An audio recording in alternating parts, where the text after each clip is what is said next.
some veggies for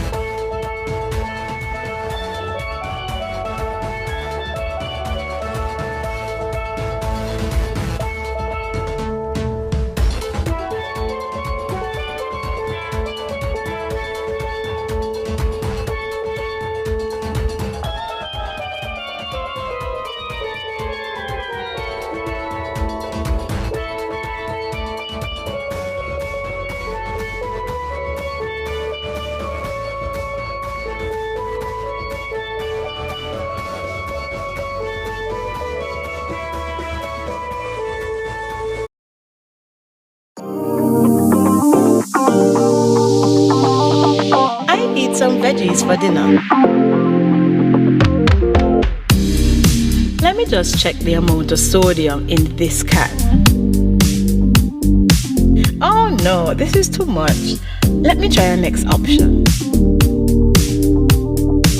They did say it's healthy to consume less salt. This is much better. I am salt smart.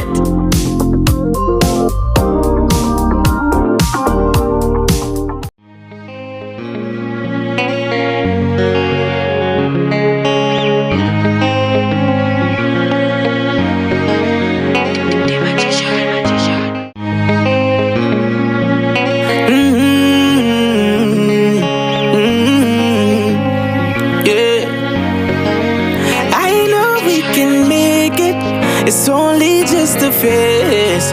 Once we're vaccinated, and everybody gon' be safe. Everybody gon' be safe. One kind, yeah. One people. We are roll up to roll up, yeah. Cause no man's alone. Do what's right, alright. Cause I love you, brother, my sister. And we're in this together, my sister, my brother. I don't wanna lose you. I love you too much. I think it's better for us, yeah, yeah. It's better for us, yeah. I don't wanna lose you. I love you too much, yeah, yeah. It's better for us. Tell your mommy to let it roll out. Bless up. Dejo here, and I'm doing my part in the fight against COVID-19 by following all safety protocols and, most importantly, rolling up my sleeve for the vaccine. So I'm encouraging you to do the same, because that's our best shot of protecting ourselves, our family, and our friends. So don't wait, vaccinate. Let's roll up to roll out.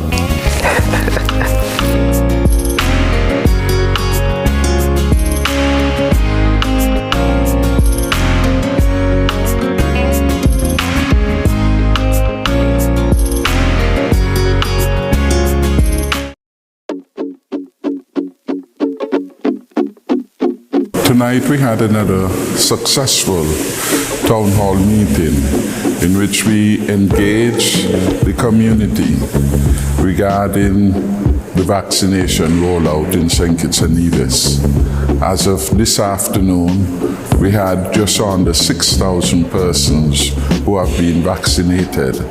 That brings us close to 18% of our target population, which we need to have vaccinated to achieve herd immunity.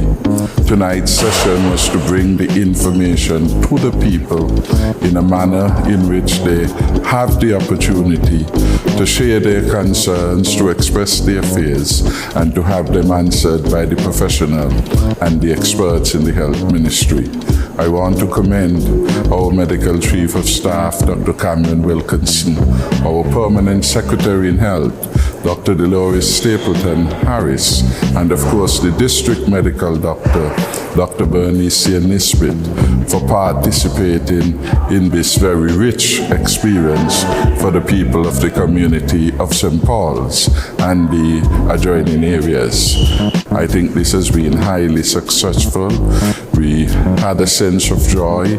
We at the end of the question and answer period, a number of persons moved forward to have their vaccination. That tells me that it was very persuasive, it was impactful, and it has helped. And I know these persons are going to be ambassadors. They're going to be out there with their own experience, sharing with others, and as a consequence, we're going to have more persons participating in the program.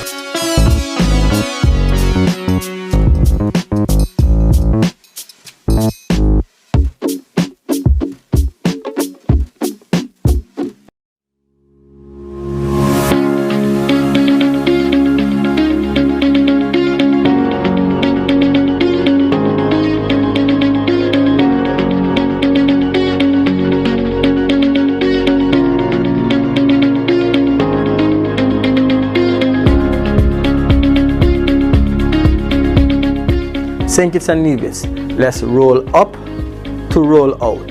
It's our best shot.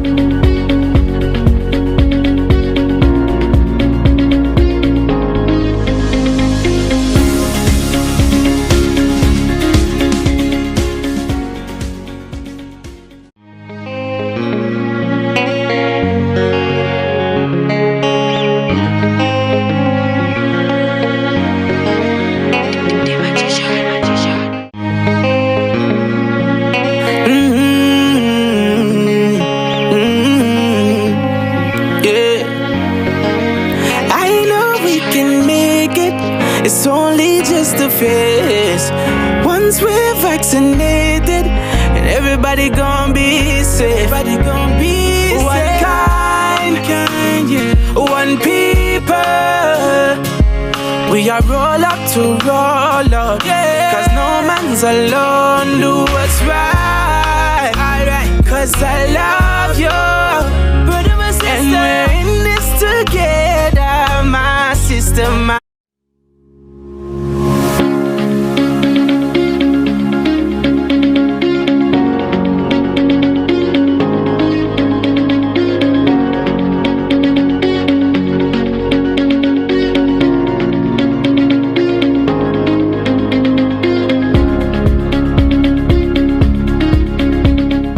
St. Kitts and Nevis, let's roll up to roll out. It's our best shot.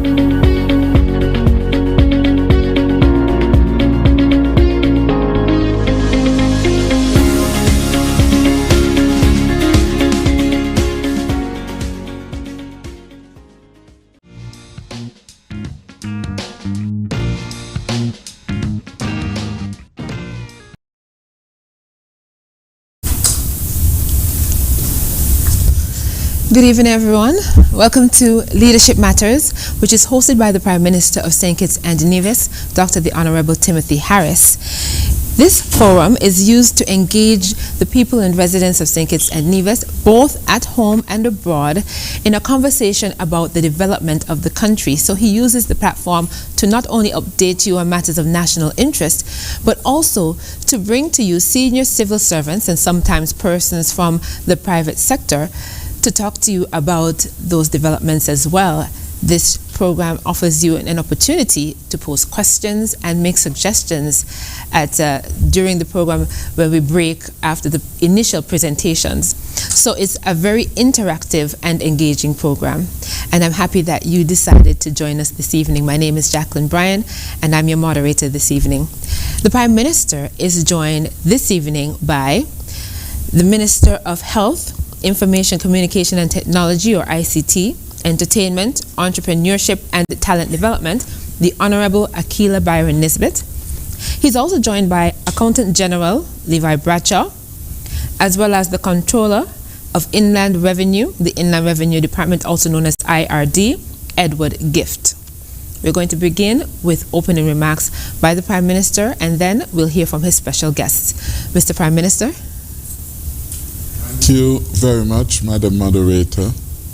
My fellow citizens and residents, thank you for tuning in to Leadership Matters. Leadership Matters is a popular, interactive program aired across several media houses and platforms, including ZIZ TV and Radio, Facebook, and YouTube. On Leadership Matters, we discuss issues of national importance. This is a critical forum where your team unity government can speak directly to you. It is our chance to tell you about our plans and how we are working for you to build a stronger and safer future. This Leadership Matters Forum brings us closer together, and that is why I always enjoy being here, and I thank you for your participation. Tonight, I want to talk to you about our plans to put our economy back on track and deliver on our promise to create a stronger and safer future. The national budget is a critical tool by which we will deliver the stronger and safer future. In order to help our citizens and residents better appreciate the importance of the budget as an instrument of public accountability, good governance, and transparency, we will focus on our government's plans for economic recovery. Our budget is taking place against the backdrop of signs of an emerging recovery. The IMF has projected that 2022 will be a year of high economic growth for St. Kitts and Nevis. Our budget will be one important instrument which will propel that growth and keep St. Kitts and Nevis moving in the right direction with visible improvements in our people's standard of living. That is more jobs, higher incomes, better homes, and more opportunities. The good news is that we are seeing favorable results in the key economic drivers: agriculture and fisheries, manufacturing, tourism rebounding, construction, and financial intermediation showing increased growth. Our 2022 budget will ensure that further progress is made in these our traditional sectors.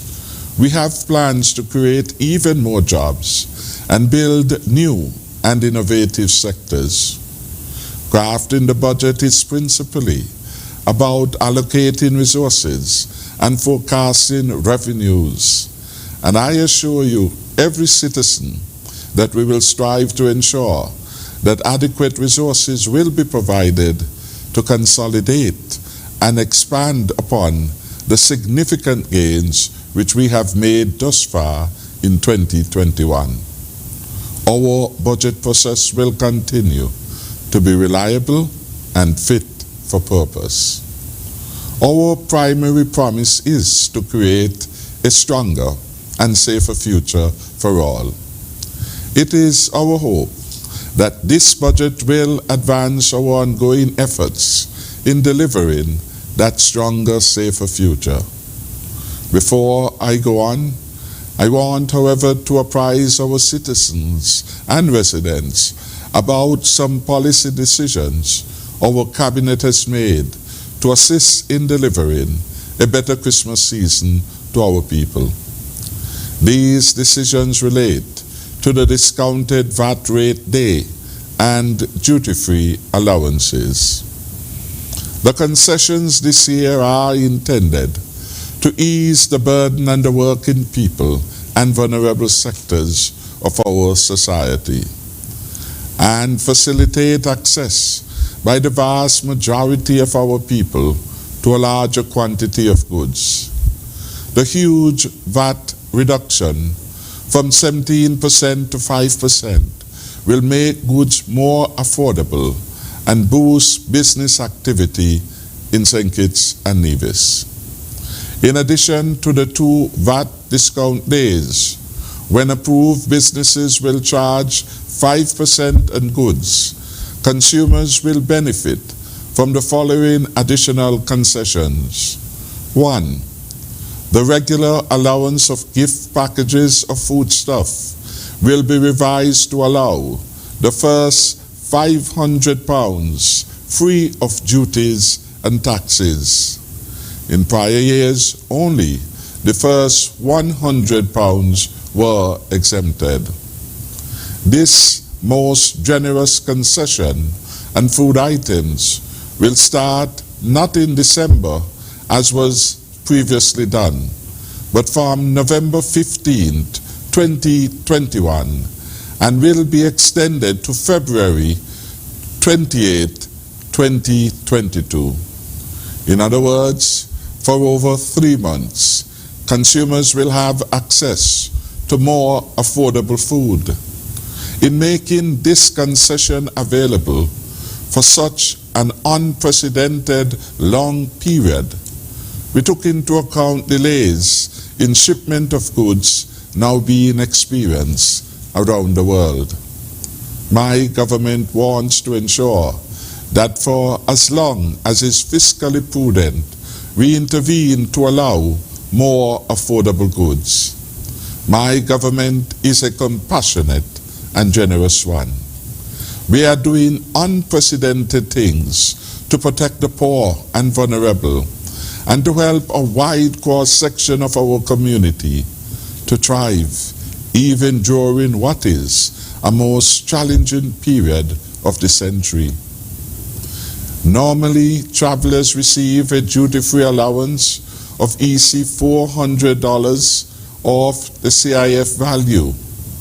My government has again brought more relief to our people by increasing the duty-free allowance to travelers, and goods valued at EC $540 or US $200 during the period 1st December until the 31st of December 2021. In the case of vehicles, no VAT would be charged on the first $50,000. Values greater than $50,000 EC will be subject to the usual 17% VAT. Turning more specifically now to the 2022 budget. For our budget for the financial year 2022 will be delivered in December 2021 in advance of the constitutional requirement. Our budget will be a decisive tool in our efforts to protect the poor and vulnerable, consolidate our gains in agriculture, fisheries, tourism, manufacturing, and construction, to name a few. It will also advance our efforts in new sectors such as entertainment and medicinal cannabis. It will provide for programs and capital projects that will lead to more jobs, higher incomes, as well as more and better homes for our people. These new jobs will provide hope and more opportunities for our young people to reach their full potential right here in our beloved Federation of St. Kitts and Nevis. That is why this upcoming budget is so important. It will be a strong plan for our economic recovery post-COVID, one that builds on our strengths and provides new opportunities to take us to the stronger and safer future. The 2022 budget will provide for infrastructure in several housing projects. It will provide for our pensioners, public servants, government auxiliary employees. It will provide resources for continuing the build-out of a resilient health system, particularly at a time when COVID-19 will become endemic. Let me pause to commend our Minister of Health, the Honorable Akila Byron Nisbet, Permanent Secretary Dr. Delores Stapleton Harris, and other health experts, led by our Chief Medical Officer, Dr. Hazel Laws, our Medical Chief of Staff at the JNF Hospital, Dr. Cameron Wilkerson, and all health workers for the recognition by PAHO recently. PAHO recently gave our excellent rollout of the vaccination program high marks. This 2022 budget, therefore, will be a focused plan on locking in a strong economy as we come out of the shadow of COVID-19. I repeat, the 2022 budget will be a focused plan on locking in a strong economy as we come out of the shadow of COVID-19. More details of these initiatives will be outlined in the budget address and the appropriation bill 2022. I will be interested in hearing ideas from members of the public on things they would like to see in the budget and any other matters of interest. Finally, a gentle reminder that our economy will only achieve its full potential through disciplined action by every one of us. Each of us should encourage everyone 12 years and older to get vaccinated for their own protection and for the protection of all in our country. We are indeed in this together. None of us is safe until all of us are safe. I invite every teacher, every teaching assistant, indeed everyone on our school compounds to get vaccinated. We should avoid the spread of COVID-19 in our schools and the disruption of teaching and learning in our educational institutions. The best way to do this is by vaccination. We urge every employee of the government, especially our crossing guards, police officers, defense force officers, teachers, nurses, and doctors to get vaccinated. The security and safety of our country depend on you being vaccinated. I must commend the over 26,000 adults who have already taken their first dose of the vaccine. The parents and guardians who have taken their children to be vaccinated are also to be commended. Even more students should get vaccinated before the end of the school term. I am happy for the support of the panelists tonight.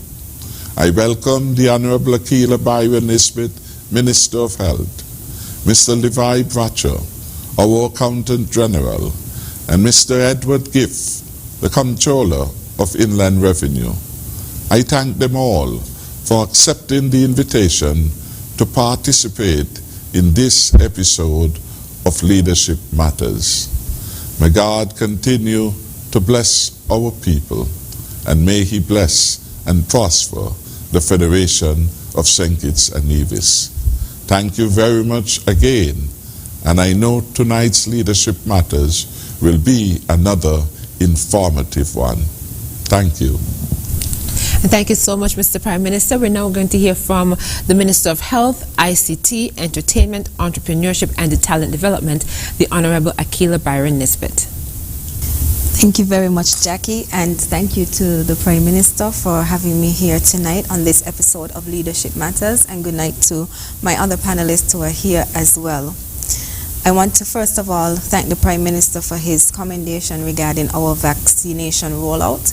And yes, PAHO did indicate that St. Kitts and Nevis for some time now, they have been telling us at the Ministry of Health that they are very pleased with the way in which we were able to roll out our vaccination program and the successes that we have achieved.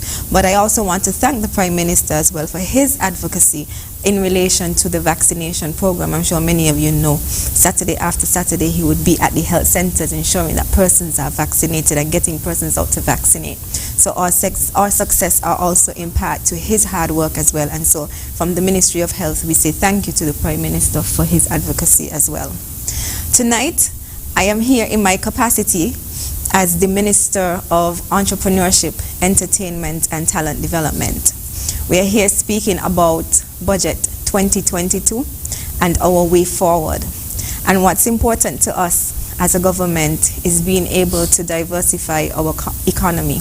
We have learned lessons from the pandemic, and we understand the importance of us being able to diversify our economy. Since around the campaign of 2020, the government have shown a keen interest in the development, in particular, of our entertainment industry, such that we have developed this new Ministry of Entrepreneurship, Entertainment, and Talent Development. Over the past 9 months, the ministry have been working towards building out at the policy level, the infrastructure, at the foundational levels, what the ministry's focus, aims, visions, missions, and plans will be. And so tonight, I am here in my capacity as minister with responsibility for that ministry in particular, so that we can also share with you, the general public, the way forward in which we believe that we need to take our country, our economy, this industry, so that we can ensure we receive or we are able to achieve diversification as is necessary. And so what I would like to do is to share with you just some insight into what the ministry have been doing over the past few months, as well as where we wish to see the ministry go, and how we think that this ministry would be able to be of support to, of assistance to persons within that industry, as well as the belief that we have that this ministry and this industry as a whole will be able to assist in the diversification of our economy.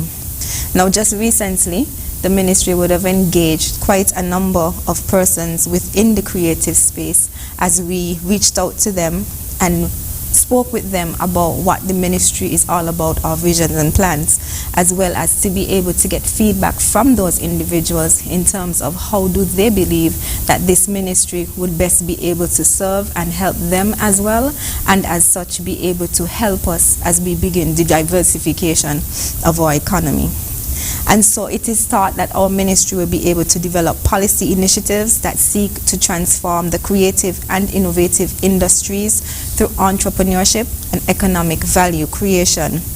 And we have sought to engage persons within the industry to get feedback as we went along the process. And once we had a clear direction, we began a series of forums with the wider entertainment and creative industry to share what we would have come up with, as well as to get their feedback and recommendations. This level of engagement will continue, and we believe it is only through government and industry collaboration that the creative sector can truly flourish in our federation. Your input is valuable, and the input of the persons within this industry is valuable as we move forward in forming the most conducive environment for creative success. Now, the new ministry, MOENT, is what we call it for short. I have identified 4 main sectors as priority for business development and economic diversification. These are film and photography, music and entertainment, the arts, and technology and innovation. These heads are broad categories that help us to better cater to the specific needs of the persons who work within the various industries or various sectors. And we know that they are interested in what MOENT can offer based on our interaction with them, and we know that we'll be able to provide for them the best way of being able to maneuver through this pandemic, as well as be able to come out successful on the other end. We have examined the challenges identified, the shortcomings in the government systems, and we have devised projects, programs, and policy initiatives to best cater to the needs of persons within this industry. We strongly believe that a strong creative sector results in a strong economy and seek to employ the best possible resources to boost the creative sector. Every initiative that we undertake within the ministry is guided by 4 fundamental pillars. Firstly, funding. We recognize that the pandemic has resulted in many persons being incapable to gain income from their creative talents. And even before the pandemic, financing for creative businesses were a challenge. And so MOENT is working towards ensuring that we are able to improve access to funding for persons who fall within this sector. One of the ways in which we have done that already is by partnering with the Eastern Caribbean Partial Credit Guarantee Corporation, which will be able to provide guarantees for loans. There are 3 main products that the Eastern Caribbean Partial Credit Guarantee offers. There is the Classic Guarantee, which is for 10 years for business existing for more than 2 years or more than 5 years, with a maximum of 75% guarantee for loans that they would be offering. There are also 2 other categories, which are Working Capital Guarantee, which is a guarantee for 5 years, and a Startup Guarantee, which is for 10 years. And we are also in talks with a number of angel investors who have already started offering loans up to $30,000, which are completely interest-free loans.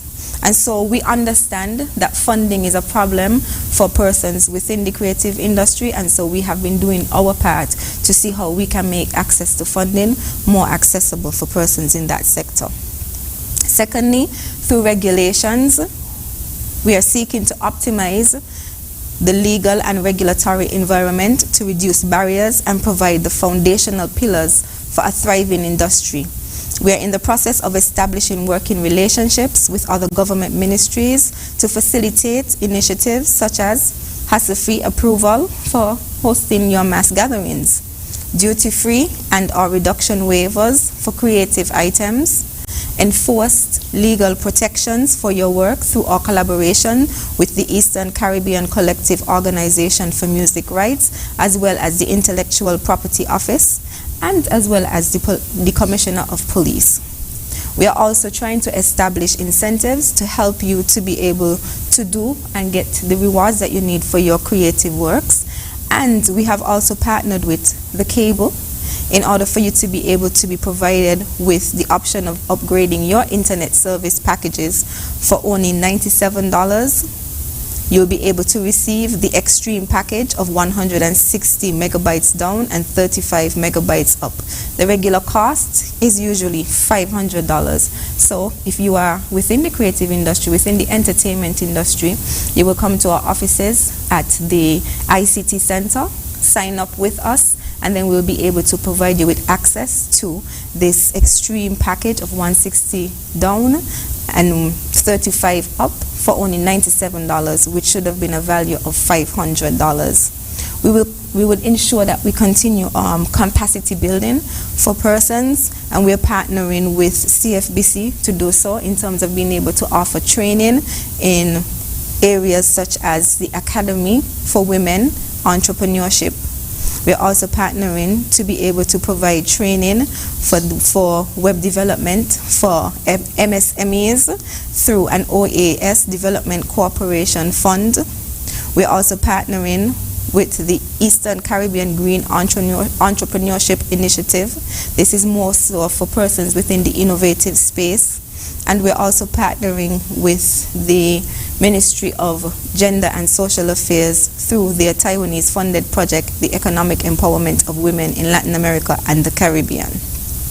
We'll also continue our public awareness campaigns to make sure persons understand the importance of this sector and this industry and how it can assist in the growth of our economy as well, and how this sector is not just a hobby-based sector, but is a thriving sector that can really assist with our economic growth. These are just some of the ways in which the ministry will continue on its path to building out this industry that we see as a very lucrative industry.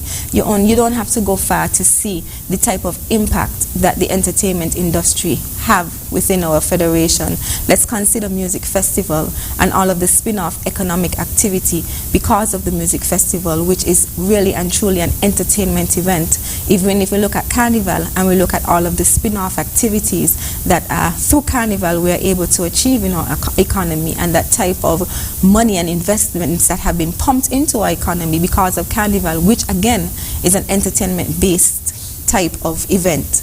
So we want to see more of that in St. Kitts and Nevis. We want persons to recognize the value of it, and we want to see it as a way to diversify our economy, move us into a different space, all of that creative talent that we have, how can we hone that talent and develop that talent and get it to a place where it's not just lucrative for the individual, but it also bears benefit for our economy as well. So as we begin to discuss recovery from the pandemic, as we begin to discuss our way forward, as we begin to discuss that stronger, safer future, we believe that diversification through the entertainment industry is one way in which we can ensure that we can have a successful economy, we could have a stronger, safer future.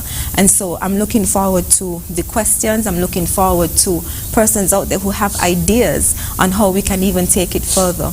We also want to ensure that we continue our dialogue with persons within the industry. And so yes, we've begun a series of forums which ended last Friday, but that will continue because we believe from the government's point of view that it's important to get feedback, it's important to hear from you, it's important to learn from you so that we get it right and we can be able to move our economy into different areas that would be a success to us. Just recently we would have announced that MSR Media, which is in Nevis and doing very well with movies, is now coming over to St. Kitts and doing the same thing here, helping our federation with the build out of our film and photography industry. And we welcome that and we understand and see the spin-offs from that. We have persons who would be able to be trained in different areas of film through that partnership and through that relationship. And so we're looking forward to that partnership bearing fruit and building out of our film and photography. And it's the same thing across all the other sectors, because we strongly believe that through the build out of this particular industry, we can see even more economic growth and we can see the benefits that can be derived from that industry. So we're looking forward to the discussion as we unfold tonight. I'm looking forward to hearing about more ideas and to be able to answer questions that you may have about this new ministry and how it can help us with our diversification of our economy as we move forward in 2022 and beyond with our safer, stronger future. Thank you so much, Minister Akila Byron Nisbet. We're now going to hear from Accountant General Levi Bradshaw. Moderator. Thank you, Honorable Prime Minister, fellow panelists. A pleasant good evening to the viewing and listening audience. I am truly grateful for the invitation to this forum once again, where the citizens and residents of St. Kitts and Nevis are afforded the opportunity to participate in the budget process. Indeed, an effective budgetary process is one which takes the contributions, views, and opinions of all stakeholders, weighs and considers them, and transforms them into a set of proposals for action for the betterment of our nation. The budget process allows the government to set its fiscal objectives in respect of revenue, expenditure, debt repayment, and investment. It allows the government to maintain effective fiscal control and plan for the coming year and beyond. The budget process allows the government to allocate available resources consistent with its own strategic objectives and priorities, to fulfill the legislative requirements for the budget, and to seek authority from Parliament for spending.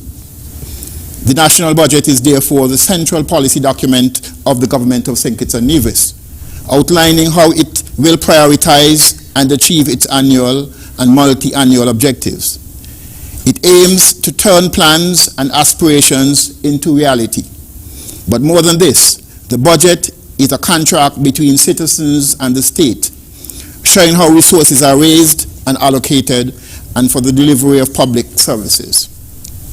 The budget cycle is a continuous process of events and activities occurring during the entire financial year, and which are designed to achieve effective and efficient planning for and implementation and monitoring of the national budget. The budget cycle consists of a number of phases. The budget formulation phase, which involves the participation of all ministries and departments, where strategic planning and which culminates with the estimates committee meetings. Budget approval, which brings give Parliament the opportunity to review, debate, and enact into law the Appropriation Act. The budget cycle also includes budget execution, and this is a very critical part of the budget, where approval of the general warrant by the Minister of Finance give the authority to the Accountant General to execute spending out of the consolidated fund. It also provides, through that particular execution stage, the opportunity for the Accountant General's Department to update in its financial management system the newly approved budget. Budget oversight is also an important element in the budget cycle, where the public accounts that are prepared in the Office of the Accountant General are brought to the Office of the Director of Audit for auditing. The annual budget exercise is led by the Ministry of Finance under the leadership of the Financial Secretary with the guidance of the Minister of Finance. However, the Accountant General plays a critical role and indeed a pivotal role in the budget process, from formulation as a member of the Estimates Committee to budget execution as the primary officer authorized by the Minister of Finance to to undertake any spending from the consolidated fund. The Accountant General Department, through its Systems and Network Management Unit, is responsible for the management of the government's integrated financial management information system. This is the primary platform used by the government for transacting financial activities with its stakeholders. Indeed, the Accountant General Department, through its internal audit unit, plays a lead role in the continuous monitoring of the execution and implementation of budget initiatives, both on the recurrent expenditure side and on the capital expenditure side. Indeed, the cash management and payroll units ensure that the government of St. Kitts and Nevis continues to fulfill its financial obligations on a timely basis to its employees, pensioners, service providers, and holders of government investment instruments such as Treasury bills, Saving Bank, and National Savings Scheme. In relation to budget oversight, the Accountant General Department, Ministry of Finance, through its accounting and reporting unit, is responsible for the preparation of the public accounts. The public accounts of St. Kitts and Nevis must be completed and submitted to the Office of the Director of Audit by the 30th of June annually. And without failure, we have been meeting that particular requirement as is required by our laws. The 2021 budget under the theme Fortitude During Pandemic, Resilience, Recovery and Transformation laid the foundation for the road to recovery. The government of St. Kitts and Nevis focused substantial effort and resources in supporting the vulnerable and protecting lives and livelihoods and jobs through multiple stimulus programs. These programs included the Poverty Alleviation Program, the Income Support Program, the Disability Support Program, and the Fuel Support Program. The Accountant General Department of the Ministry of Finance provided active support in the delivery of all of these programs. However, as we look forward, the 2022 budget is therefore a critical planning tool for the recovery of St. Kitts and Nevis. That is why the participation of all our stakeholders are so critical. Indeed, this upcoming budget represents not only our plans for the Federation's recovery, but our plans for the future. That plan must include tackling the challenges we currently face, keeping our people safe and well as we manage a global pandemic, as well as providing the framework or blueprint to rebuild our economy stronger after this massive global shock. The Accountant General Department would have participated in the process relating to the step regularization and pension reform initiative of the government of St. Kitts and Nevis. And indeed, the government has given a commitment that it would want to move forward with this process.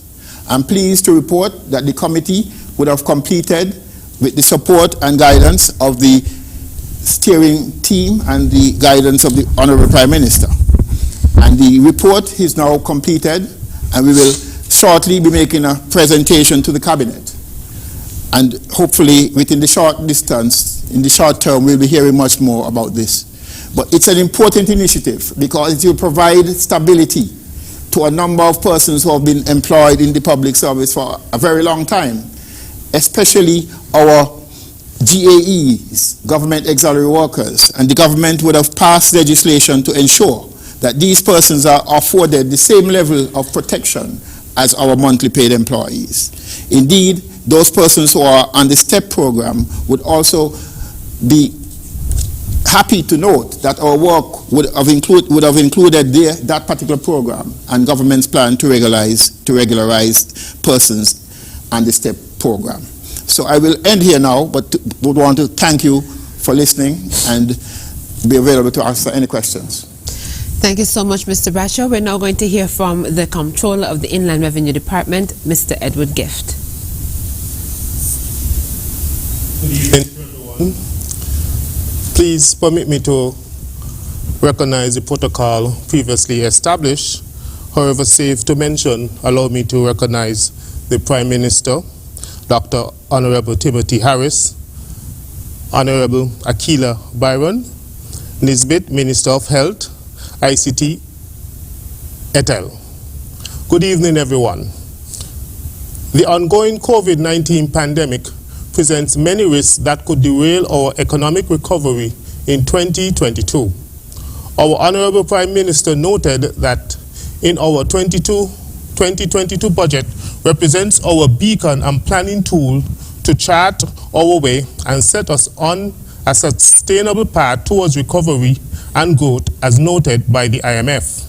This evening, I aim to summarize the Inland Revenue Department's role in supporting the delivery of the 22 budget and its importance in our recovery process. Why paying taxes is important for our budget.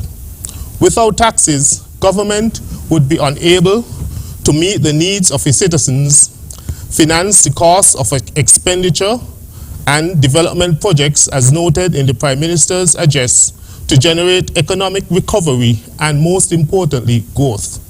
Taxes are crucial because if our government is unable to collect revenues, it would be unable to perform functions for its citizens. The government uses revenues generated by the Inland Revenue Department in its budget to execute 5 primary functions.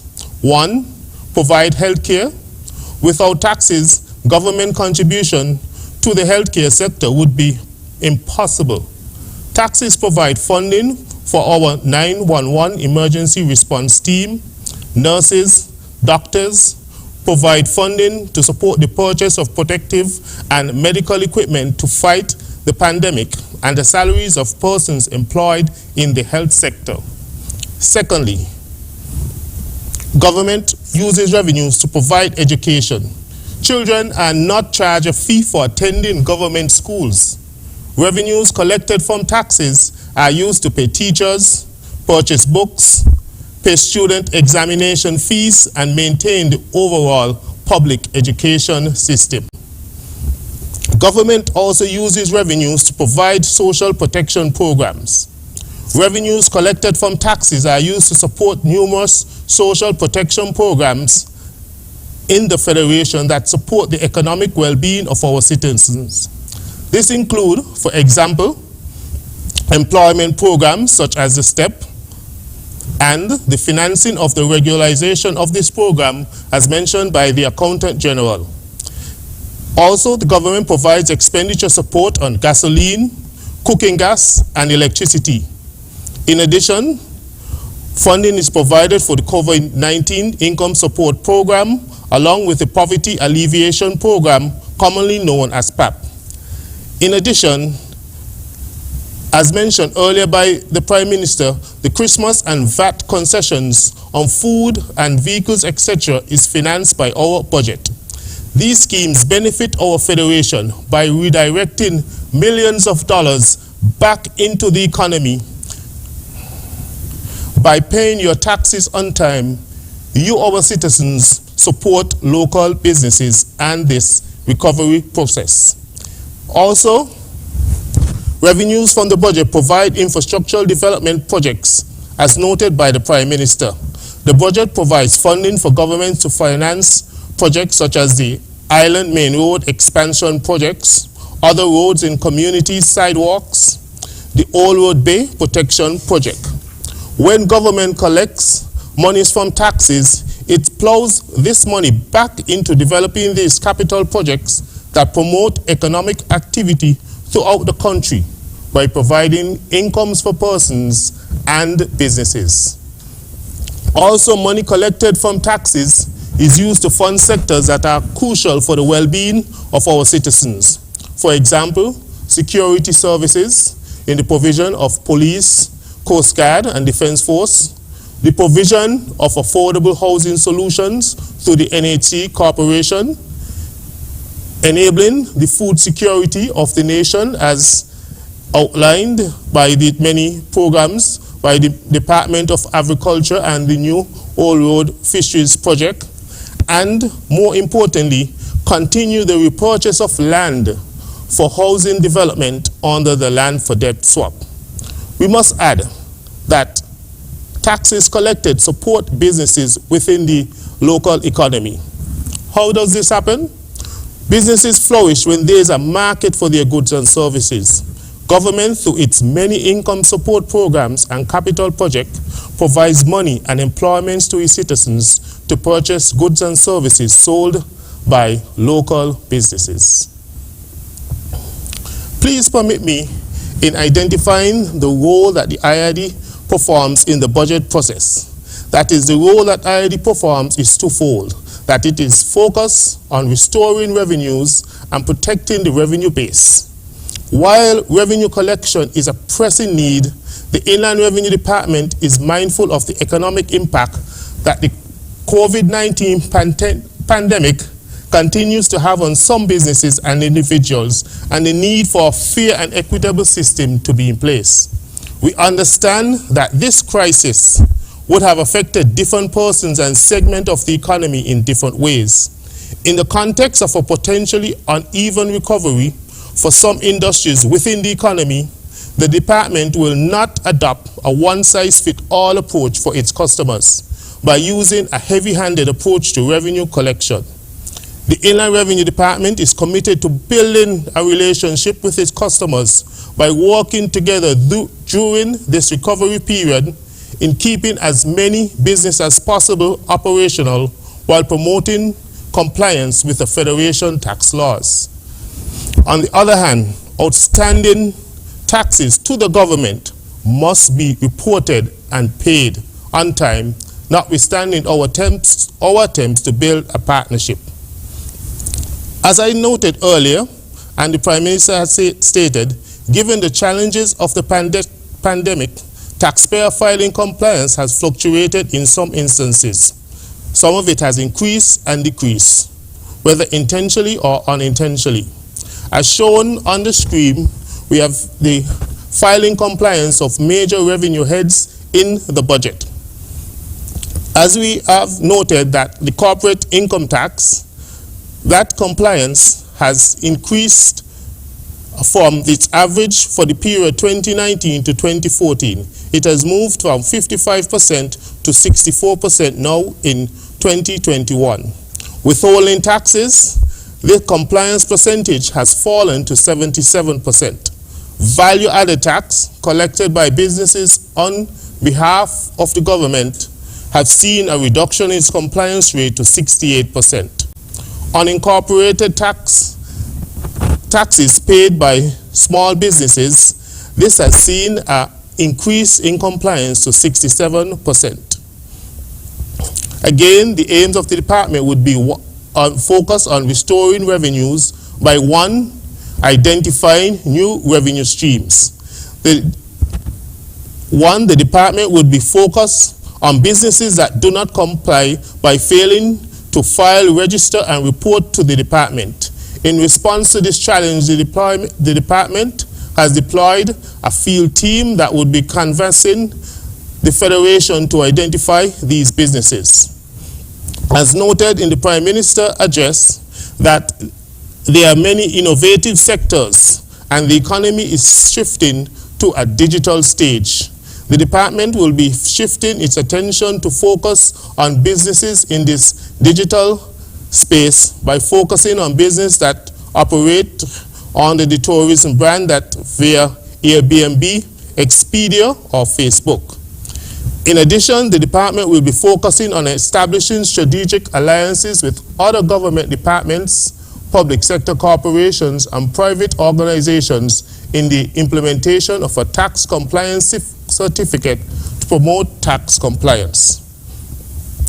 An important part of restoring revenues involves working with customers to make it easier for them to comply. We have focused on expanding our e-services. For example, one, we have launched a quick payment option whereby persons can renew their motor vehicle licenses, driver's licenses, and pay property tax without coming into the department and reducing their exposure to any instances of COVID. Again, we also request that taxpayers in the diaspora use this quick payment option to renew their motor driver's license and make property tax payment, as they may be unable to travel for other reasons. Again, the department is also focusing on launching a mobile app for the payment of taxes. Importantly, the government is also the department would also be actively engaged in the process of communicating the government's commitment to helping taxpayers meet their obligations as they restore their businesses. One, we will be more actively engaged via social media platforms, Facebook, Instagram, YouTube, in providing information of how persons could increase their compliance. Secondly, we will also be issuing more payment reminders. One thing that we have done is for this month for November, we have issued payment reminders to persons who have not paid all of their property taxes. Again, we encourage you to come into the department and discuss your situation with us.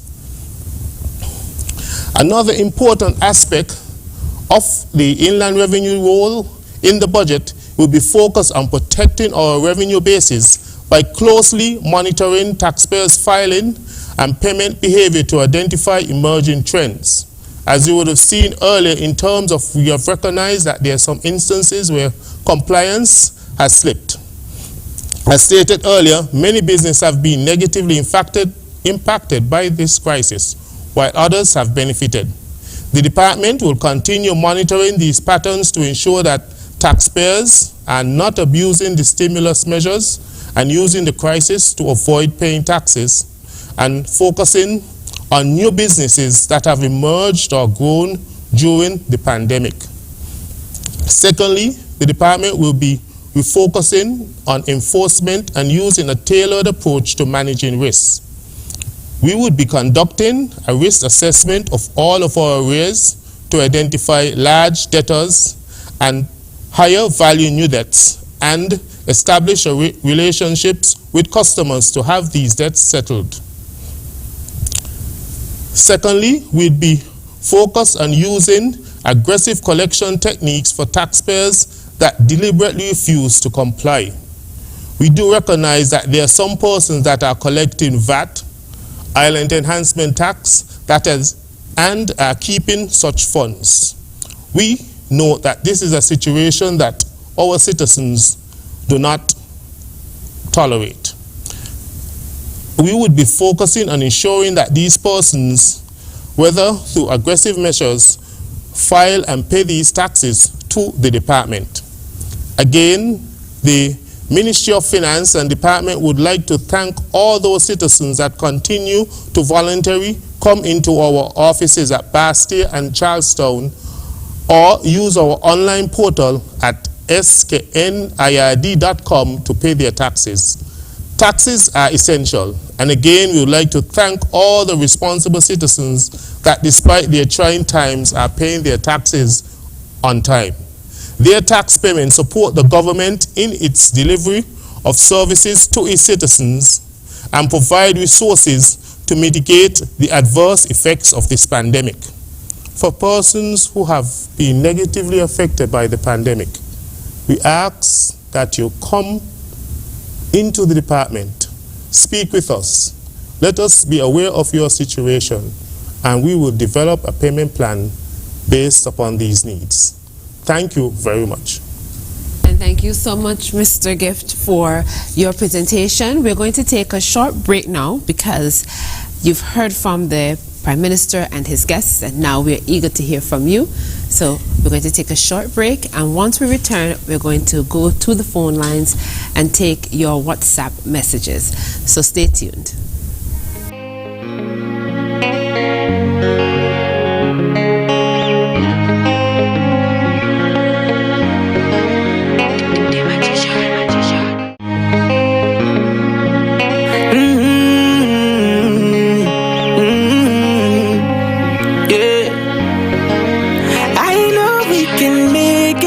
It's only just a phase. Once we're vaccinated, and everybody gon' be safe. Everybody gon' be safe. One kind, yeah. One people. We are roll up to roll up, yeah. Cause no man's alone. Do what's right, alright. Cause I love you, brother, my sister. And we're in this together, my sister, my brother. I don't wanna lose you. I love you too much. I think it's better for us, yeah, yeah. It's better for us, yeah. I don't wanna lose you. I love you too much, yeah, yeah. It's better for us. Tell your mommy to let it roll out. Bless up. Dejo here, and I'm doing my part in the fight against COVID-19 by following all safety protocols and, most importantly, rolling up my sleeve for the vaccine. So I'm encouraging you to do the same, because that's our best shot of protecting ourselves, our family, and our friends. So don't wait, vaccinate. Let's roll up to roll out.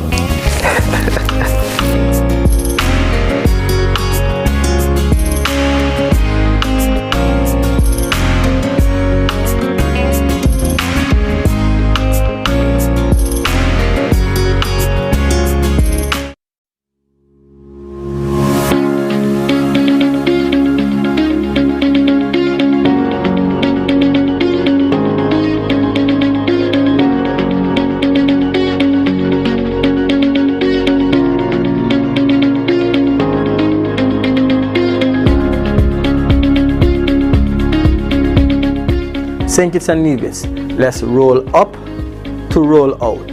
It's our best shot.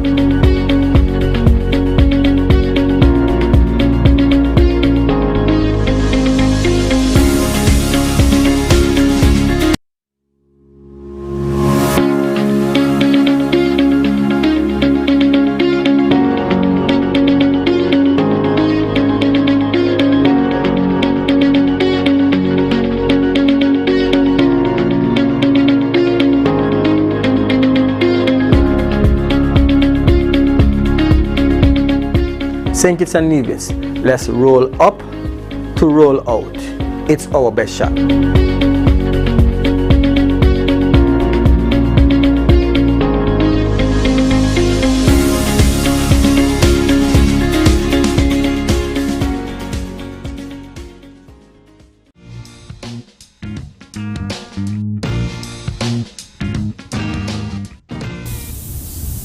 We have callers at home already?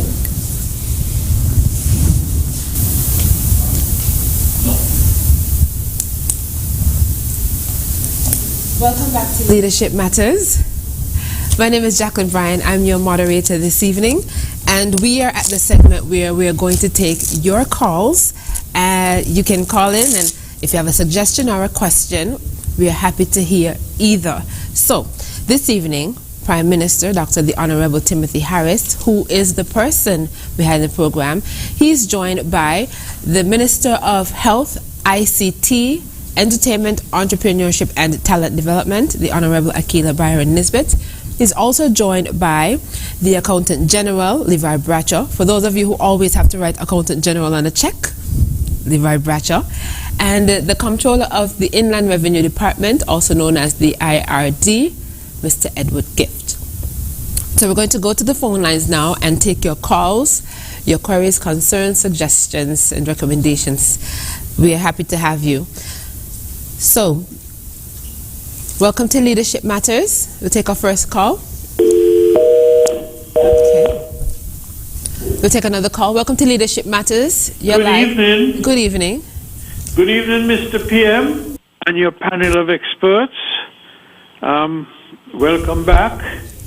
On the lighter side, before I get into my question, there's a businessman down in the Pelican Mall who claims that he should be on Leadership Matters because he's leading in business and he's also leading in the church. Maybe you might have wished to consider that businessman and pastor at some time on your program. That's only a light one. Mr.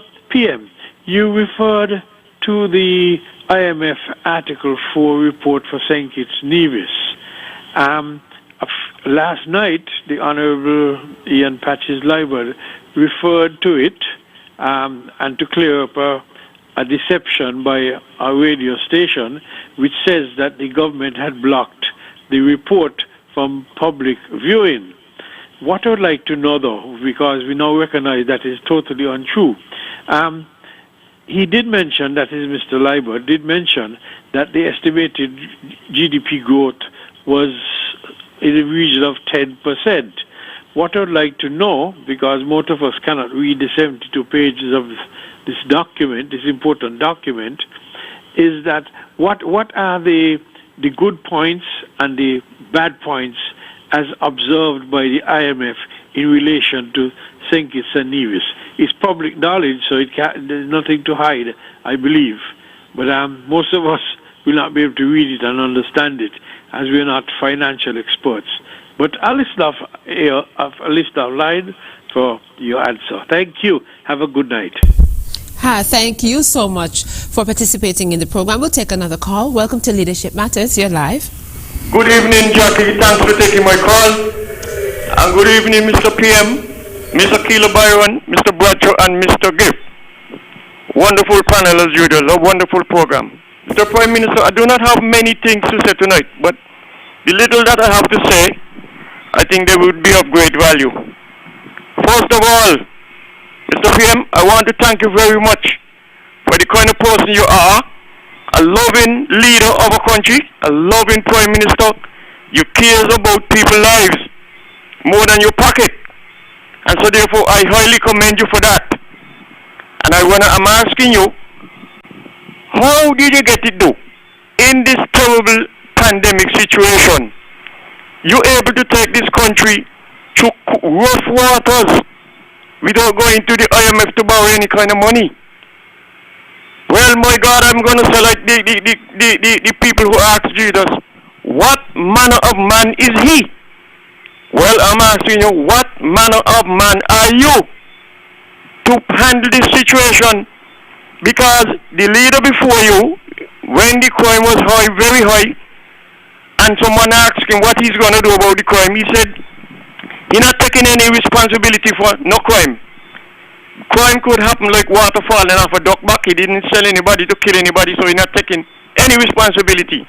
So therefore, you show that you are a different leader to him and others.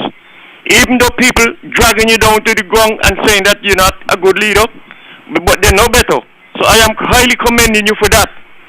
And the last thing, I am asking the Attorney General, please move that kind of penalty what he got for people who break the law, especially with guns and ammunition.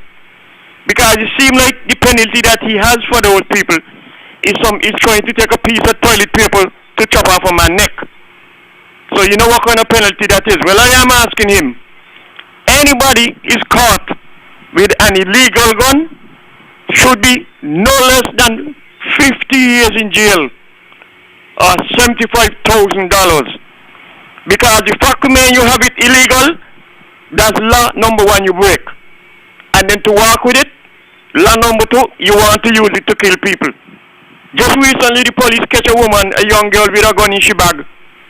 And I mean, why she should walk from her home with that is to use it on people. So I'm asking that the Attorney General table a bill to deal with this situation, because people, they do not understand that the government has tried hard to cut this gun out and this killing, and they start this foolishness again. Thank you, Mr. Prime Minister, and everybody on the panel.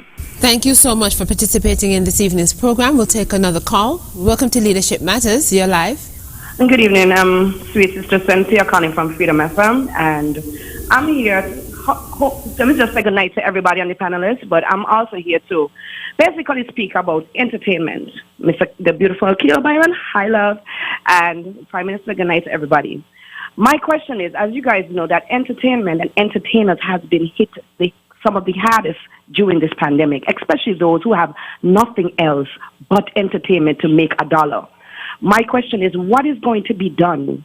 I mean, what is next? What is going to be done for the entertainers in terms of, like, for instance, Carnival is coming. Are you guys going to be doing any vaccination events or, testing events whereas you get tested before you go to the event? Is there any way that entertainers can make a dollar for themselves or for even their family for the Carnival? And next thing, duty free.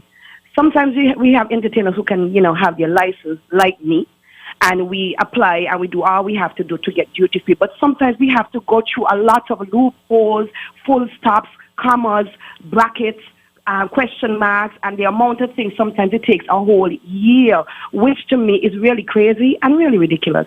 What is going to be done for entertainers to get better in terms of duty free? Whereas, is there anything going to be done where you don't have to go through 100 holes before you actually get that duty free that, we think that we deserve? And next thing, even with loans, sometimes entertainers want to get loans, maybe to, bring in a little system, bring in something so that they can do better for themselves. So even if they can't play music, they could put on the system here and make a little change. Is there any way, whereas, that we can have something done where there's an entertainment loan where the interest is not as high as if you're going to build a house, So those are just some of the questions I really want to ask, because I'm an entertainer. I'm very quiet with certain things, but it's reached to a point where we just wondering what's next, what's happening for us.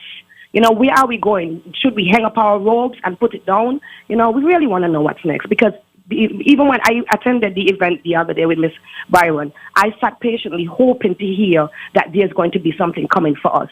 And I actually left because I was a little bit disappointed to not hear that. Okay, everything that's coming is great, right? Everything I heard is great, but are we going to be able to make a dollar? Are we going to be able to eat? Are we going to make bread? When is this going to happen? And it's getting very scary, and I'm worried about my other colleagues who don't even have anything else but entertainment. What are you guys planning for us? We really need to know. Please and thanks. I'll listen off here. Well, thank you so much for participating in our program, Sister Sincere. We've made a note of your questions, and I want to thank you for sharing that with us. I'm going to make sure they get answered. We're going to take another call. Welcome to Leadership Matters. You're live. Yes, good night, Mr. Prime Minister. Good night. Yes, this is Jam down here. Quickly, Mr. Prime Minister. Think it's Nevis is running good.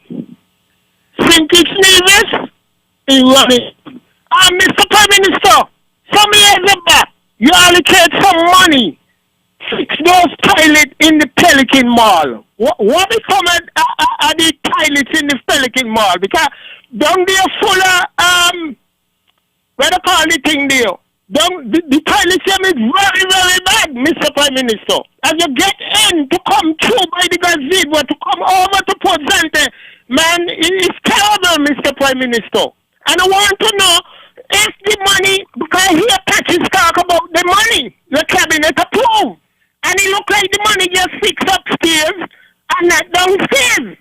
So we want to know, because a lot of concerned citizens around this country, another thing, Mr. Prime Minister, we want to know why is it all these Indian shops down there opening, looking for business after 21 months suffering, and you cannot get the tourists there, come back to, drop off in the taxi stand and give them some business. These are stakeholders, this tourism depends on these stakeholders down there. They're jailing, Mr. Prime Minister. These shops, they're paying big rent, the owners looking the rent. Please have some hearings. Please, Mr. Prime Minister, because John doesn't please with what's going on, And it looks like I'm going to ask you for a cabinet shift. Have a good night. This is John Dom talking. Thank you so much for your contribution to the program, Jamdon. We're going to take another call. Welcome to Leadership Matters. You're live. Good night. Hi. Leadership really matters. I want to say good night to the Honorable Prime Minister and to the other panelists there, Honorable Keela Byron Nisbet, Mr. Blancher, and Mr. Giff, and of course your host, Mr. Brian. First off, Mr. Prime Minister, my phone is going crazy because you have continued to show good leadership, and you have answered one of my questions.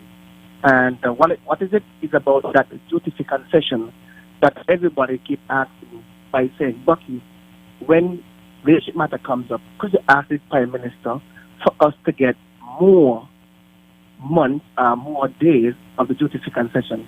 So the public want to thank you for that. We now have 3 months to shop, and you have done that because of the shopping delay. So the government has chosen the best leader to lead this team unity government. Now let's move on to the budget. In terms of the budget for the upcoming budget, I want to focus on 2 things here. One of it is the healthcare system. I know we have some labs here, but do you have plans to focus more on healthcare in terms of maybe having a better dialysis machine? What about having an MRI scan machine at the hospital? I can see this generating revenue for the country where persons from our nearby island can visit our shore and use these equipment. We know there's I will say a high enough percentage of persons suffering from cancer. So instead of we have to be going to Trinidad and Antigua for chemo treatment, how about having something in place here? So I would love to see if the government will try to focus more on the healthcare system. What about education? Education is key. I know the new Barnstable High School is supposed to come, and that's something that is an upgrade where students can feel more comfortable sitting. Because if you're in a classroom sitting and it's clean and tidy, you tend to learn better. So is there anything for the education system? Just to piggyback a bit on the healthcare, we're in the pandemic still, and it's going to be here for a while. So I really think that the government should spend more of its finance and the healthcare system. Now to Mr. Giff, I know during the lockdown and going after, I've seen some long lines at Inland Revenue, especially during month end. And I know you have you introduced some plan where persons are allowed to pay online. But I'm still seeing this long line. What are your plans going forward to reduce these long lines so persons can not be out in the sun for a very long time and they're able to maneuver and get you with their business? I think focusing on the elderly person who don't want to use the Visa card or don't have a Visa card, what are your plans to capitalize on these electronic movements? I want to say thank you, good night, and this is Bucky Garrett and Bucky House Garrett. Over. Thank you so much for your call. Allow me to announce the numbers, which I think I failed to do before we started taking calls. So allow me to, just a moment, to announce the numbers. If you want to participate in the program, you can do so by dialing 466-2666 or 662-8674 or 767-4765. And the international line is 1-239-645-4500, and those numbers are listed at the bottom of your screen for your convenience. You can also send WhatsApp messages to 661-5683, that's 661-5683, or 660-7168, that's 660-7168. We have a few more calls on hold. We'll go back to the phone lines. Welcome to Leadership Matters. Good evening. Hello. Hi. And a special good evening to the Prime Minister for the continued good work he's doing week after week to try to bring a good panel on his show so he can explain to the general public how the country is moving forward and how the country is working. Now, I want to go to Mr. Gibbs. Mr. Gibbs, I think you was a young guy those times. But when you used to keep a function, a gentleman from Inland Revenue used to be by the door. When you're keeping a function, them things don't happen now. So all of them who want to be in the entertainment business to raise money for themselves and the government don't get none, you got to come back to that strategy and put a man by the door. When they apply for a permit, you send somebody there to make sure that when they collect, the Inland Revenue collect. And to my senator lady there, Mr. Byron, I getting a little confused with the Carnival. You know, on the street, you hear in the Carnival gone forget back. So, what happened to those poor people who come from all the way in the country? They're going to have to jump off by the bus stop and take another bus to go forget back. What happened to the park? Utilize what we have. You know, we can't be just doing things to suit certain set of people.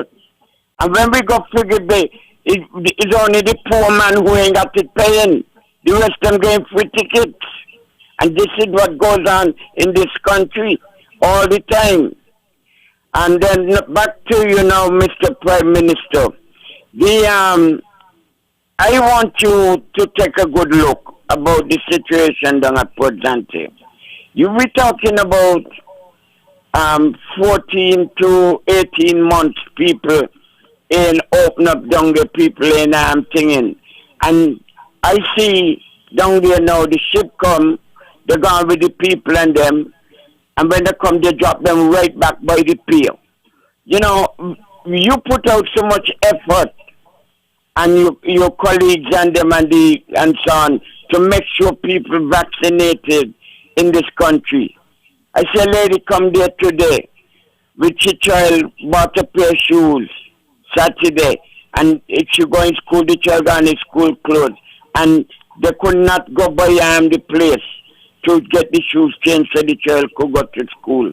I figured that was a kind of disgrace, you know. But what you need to do well, today I see them abandon the place there. They move from by the gate, so people just come in and go out and so on like that. But I think I can't tell you to move the fence because me got the export in them kind of things. But I think something needs to be done. Because if the people them is vaccinated, I think they should be able to go to the shops them out there. Some of the shops them out there don't deal with no tourist thing. They deal with the poor people by selling a phone, a radio, a TV, a washing machine, a stove, and them kind of thing. And people can't go to them other than nearby the gate. At least somebody should escort them to the store where they're going and let them buy what they got to buy and go back outside if they're fully vaccinated. You know, so I think you need to look into that. And Mr. Bradshaw, keep up the good work you're doing, Leo. So all the best to you, sir. Thank you so much for your call and for your questions and concerns, and we've made a note of them. We'll take another call. Welcome to Leadership Matters. You're live. Good evening. Good evening. I would like to thank the Prime Minister and the lady who called about the step workers, and he promised before the budget he will come and give us an update. So I'd like to say thanks for the update, and I'm looking forward for the day that I'm able to hear whether our officially over and government, because you must have something other even a slip from the step in St. Kitts. So it may take about 2 months before I could get a pay slip. So all these Nakamo step workers getting, then it will be a relief for us as step workers to move up. So I just have to say thank you very much and God bless. Thank you so much for your call, and I think that many step workers are benefiting from your persistence. So thank you so much for your call. We'll take another caller. Welcome to Leadership Matters. You're live. Good night. Hi, good evening. Good night, everybody. Miss Brian, you're doing a very good job, as the Prime Minister told you the last time. My best Prime Minister. Others know that you're good, but say different. That's them. Who was better? If they cross over or under, what you say you're going to do, you does do. You're giving money after money. They're giving you bad names, but that don't mind. You're here for them. People will always there for you. May God bless you. Health, strength, extra protection. I am here for you. Mr. Gift, good night. How are you? Get home safely all. Thank you. Thank you so much. I've not heard her voice in a while. It's good to hear from you. I hope you're doing well. We'll take another call. Welcome to Leadership Matters. Hello. Hi, good evening. You're live. Good evening, Leadership Matters. Good evening, Leadership Matters. Good evening, Ms. Byron. Good evening, Mr. Prime Minister and your panel, my good friend PM, DJ Marisha here, coming to you live from the Bronx. How are you doing, sir? I am fine, thank you much. Okay. Well, I'm here looking at you, and I've been trying to call in for the past half an hour in the call. I hope you don't drop by accident. I know the technology, when we're having conversation, that is not pleasing how they drop out. But anyway, Mr. PM, I am still waiting for the opportunity to meet with you, whether in person or virtually. There's a lot that is happening in the Federation. I don't need to tell the people of the good that is happening. I think you have said enough. So I will say what I am concerned about. I listened to Mr. Gift spoke about how the taxes have been utilized for the country. But one thing I see that he left out is that those taxes pays the government workers, including the politicians and everything like that. So I would like him to make sure he clear up that our good taxes also go that. I have some issues as someone in the diaspora here, where we are hearing a lot of things happening in the Federation. And we have a missing in action ambassador to the UN here in the likes of Mr. Ian Patches-Liberd, who seems to want to choose which citizen he will meet with. I have been trying to reach Mr. Patches now since the 23rd of August, and I'm able to get up into our mission, where prior to this government, I was able to walk up into the mission and speak to anyone up there, secretary, set up a meeting and say what we have to say. All citizens are entitled to meet with our people. That seems to be a problem under this unity government. And as I have said on my program weekly, I am one who supported the change of government, because when I spoke with you, Mr. PM, your manifesto, your position in what you plan to do when you get into government sounded great. But since the arrival of this Team Unity administration, there's a lot of loose balls throwing. You have said openly and privately to me that you expect us to hold your foot to the fire and your government foot to the fire where you're going off track. And I have done so because of my love for the Federation, because for my love for you as a friend, and I want to see this government do well. If this government do well, then our country is doing well. So in the event that we are seeing things that is not working out, I think we as citizens here in the diaspora should tell you. And what Alva Pemberton and Ian Patches-Liberd is doing here in the New York area is not representing the Federation properly, Mr. PM. I know that over 98% of us have common sense, and even 10% of us have common sense. And I have been trying to reach out to Mr. Liberd to speak to him about his statement. I've been trying to reach you, Mr. Prime Minister, unable. If Mr. Keela Byron check her WhatsApp message, she realized I sent her a message last week asking for an audience with her to speak about certain things that I can do to assist in that ministry where entertainment is concerned. I have yet to hear back from Mr. Keela Byron. Mr. Prime Minister, I have one final thing to say to you, and I would hope that you can answer me straight tonight. Because during your time trying to get into office, I supported your efforts with your demonstration trying to march in the name of peace and unity in the Federation. I understand you reach as far as St. Vincent with your placard, democracy, no peace. So why is it that our citizens today in the Federation of St. Kitts Nevis cannot say to the government that we don't like this, we don't like that, we need this, we need that. I cannot stand on the sidewalk peacefully with a placard and not been arrested, tear gassed, misled. These folks has been arrested since the 20th of August. We are now in November. There are all kind of people that I know coming for music festival and cut a simple bad word. And by the next day, they're in front of a judge, they pay the fine, and they're gone back to America with our dollars. Why is it these people are still going through this stress, not knowing their fate for something that, in my view, is a right that they have? I am in North America, I am a Kittitian, I am a Paul's man, and I could walk down in the middle of Manhattan and walk with a placard and say what I have to say. No democracy, no peace, do this, do that. Nothing is done to me or my other colleagues. Why is it in our federation, where we say a country of peace abound, country above self is our motto, that our people cannot speak, Mr. PM? I am asking you, Mr. PM, to reach out to me, let's have a one-on-one, because I don't want to disrespect you on this program. I want to speak to you where we have an open one-on-one conversation and understand each other. So there's a lot more that I have to say, but I'm not going to say them tonight. I am going to give you the opportunity again to reach out to me, Mr. PM. Okay. Well, thank you so much for your call. I think as you started, so you ended, that you would like to speak with the Prime Minister. I believe he's made a note of that, and I trust that he will be able to sort that out.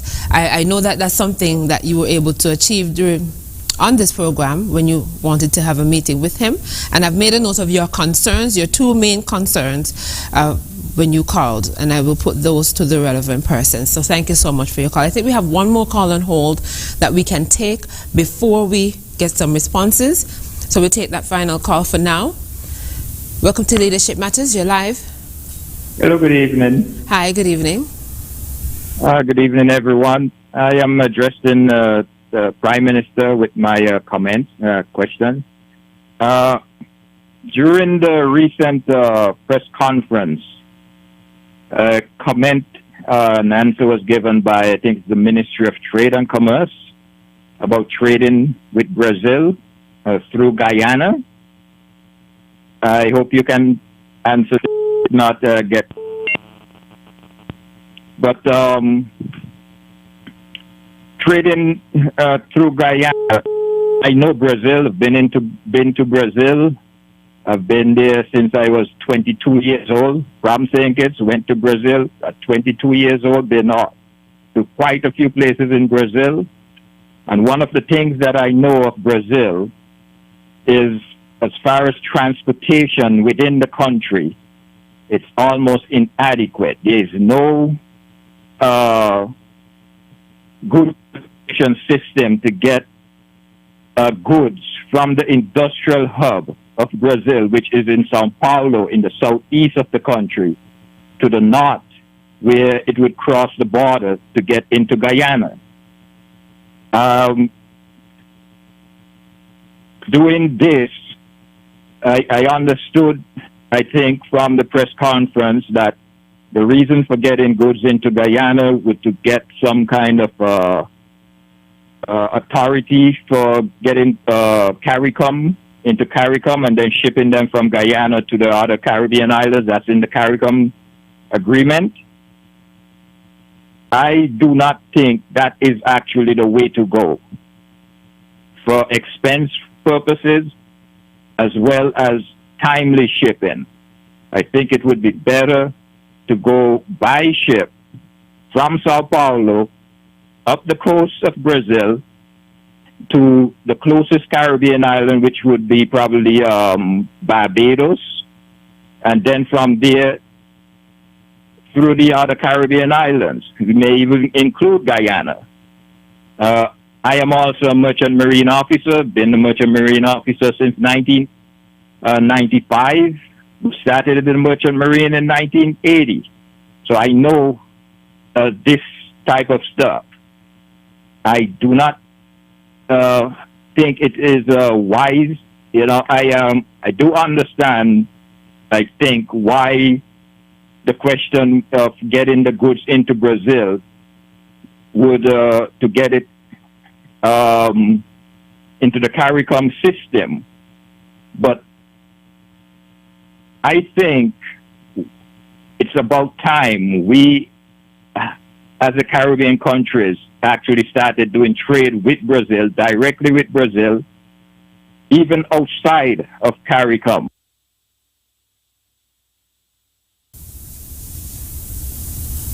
Okay.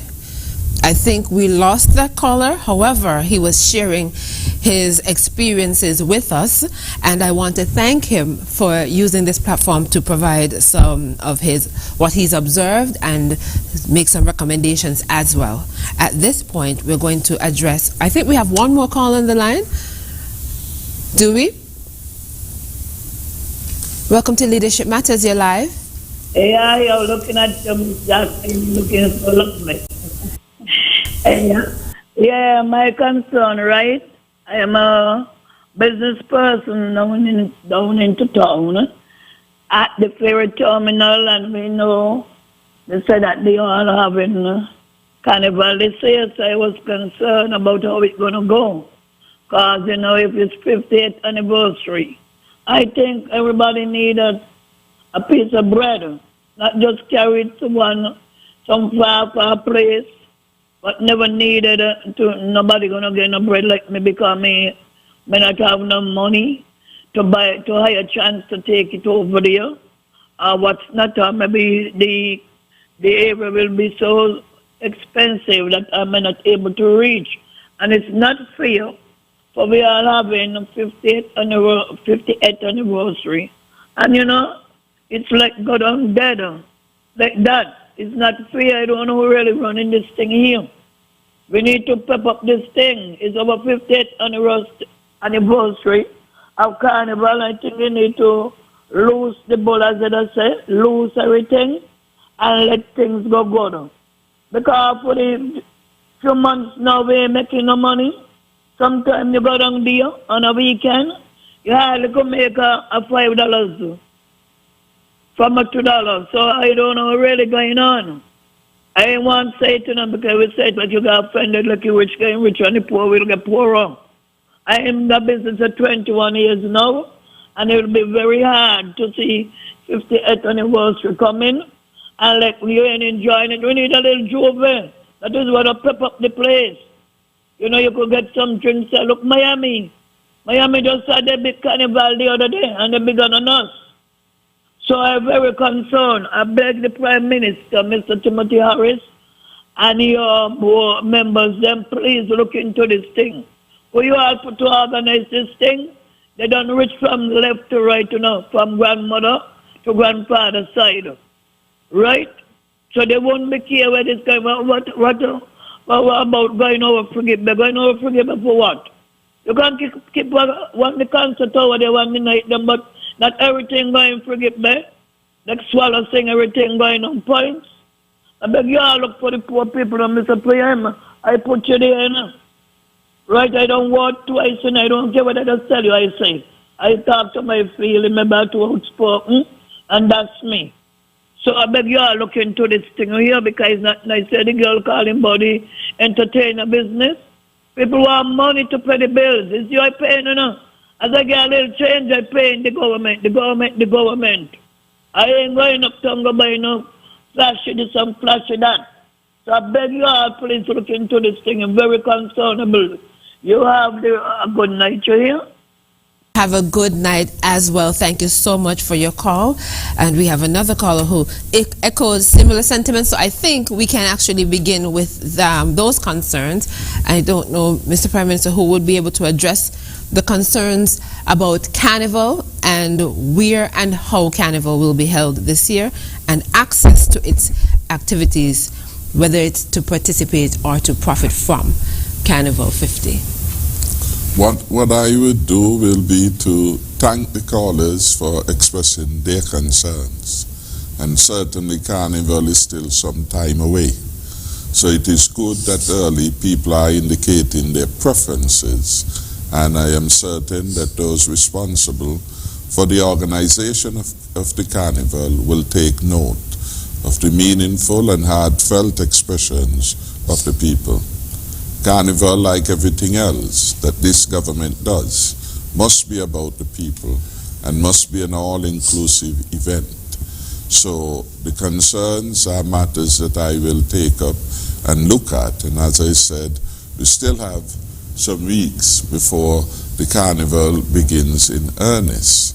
The format, of course, is still a matter that continues to be under consideration. So we look at these things.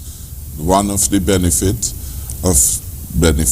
of the program such as this is that we are able to hear people. We are able to hear how they feel, what their preferences are, and preferences are, and we certainly listen, take note, and would respond appropriately. So I want to thank the Nuts lady, I think it was, and all the others who shared similar concern about the popularization of Carnival. I want to make one further point, whether it is Carnival, any mass event, for our people to be safe, they have to be vaccinated. And on that matter, we would want people to take particular note. We cannot open up the country and have a free-for-all. This carnival, and like other carnivals, would not be one in which we could be reckless with frolic, because the COVID-19 is still with us. And one of the things we will not have, or we will not want to have, is to have a super spreader event. Any mass event makes us vulnerable, and particular in circumstances where there is frolic, where people, whether to drink or music or other forms of stimulants, may behave in ways that allows for the spread of the COVID-19. So I just want to remind people there is still time to get vaccinated. That is how we reduce the risk. That is how we make it possible to have the best possible carnival, the best possible of any event to take place in a safe way that protects us all. But I hear, I note the concerns, and I certainly will address them at the cabinet level. Mr. Prime Minister, can you also note the concerns that were raised by the caller, DJ Marisha, he identified himself to be, about accessing the ambassador based in New York, as well as persons being allowed to demonstrate peacefully and having a speedy trial if they've been charged in relation to a demonstration? Well, the matter of trials is not one within the purview of the executive. There are different branches of the government. There's the executive, there's a parliament, and there is the judiciary. The judiciary is separate. They determine their calendar, they act on it. And we, the government itself, has cases that have been going on for a very long time, where we cannot seek to influence the judiciary in its timing and in setting its calendar. Of course, lawyers always can ask for emergency hearing, and that again will have to be adjudicated by the court, and only the court can deal with those matters. So I will stay far from any interpretation of the behavior of the court in terms of perception of delay. Where these things are taking place, lawyers can intervene with the court. And that is how the system is in our Westminster model of the democracy. They are separate. And they are separate here, they are separate in almost all democracies. And so that would be the answer in relation to timing and hearing. The government has nothing to do with those matters. The government itself has cases we would have preferred to have had heard at an earlier time. But it's all in the nature of the separation of powers. In terms of persons' rights, those rights are well protected, but every right comes with responsibility. And so it is easy to look to the right. There's also the duty of care. And in that regard, there are long-established procedures by which marches can take place. In fact, it is against the law. It's against the law to have an unauthorized march.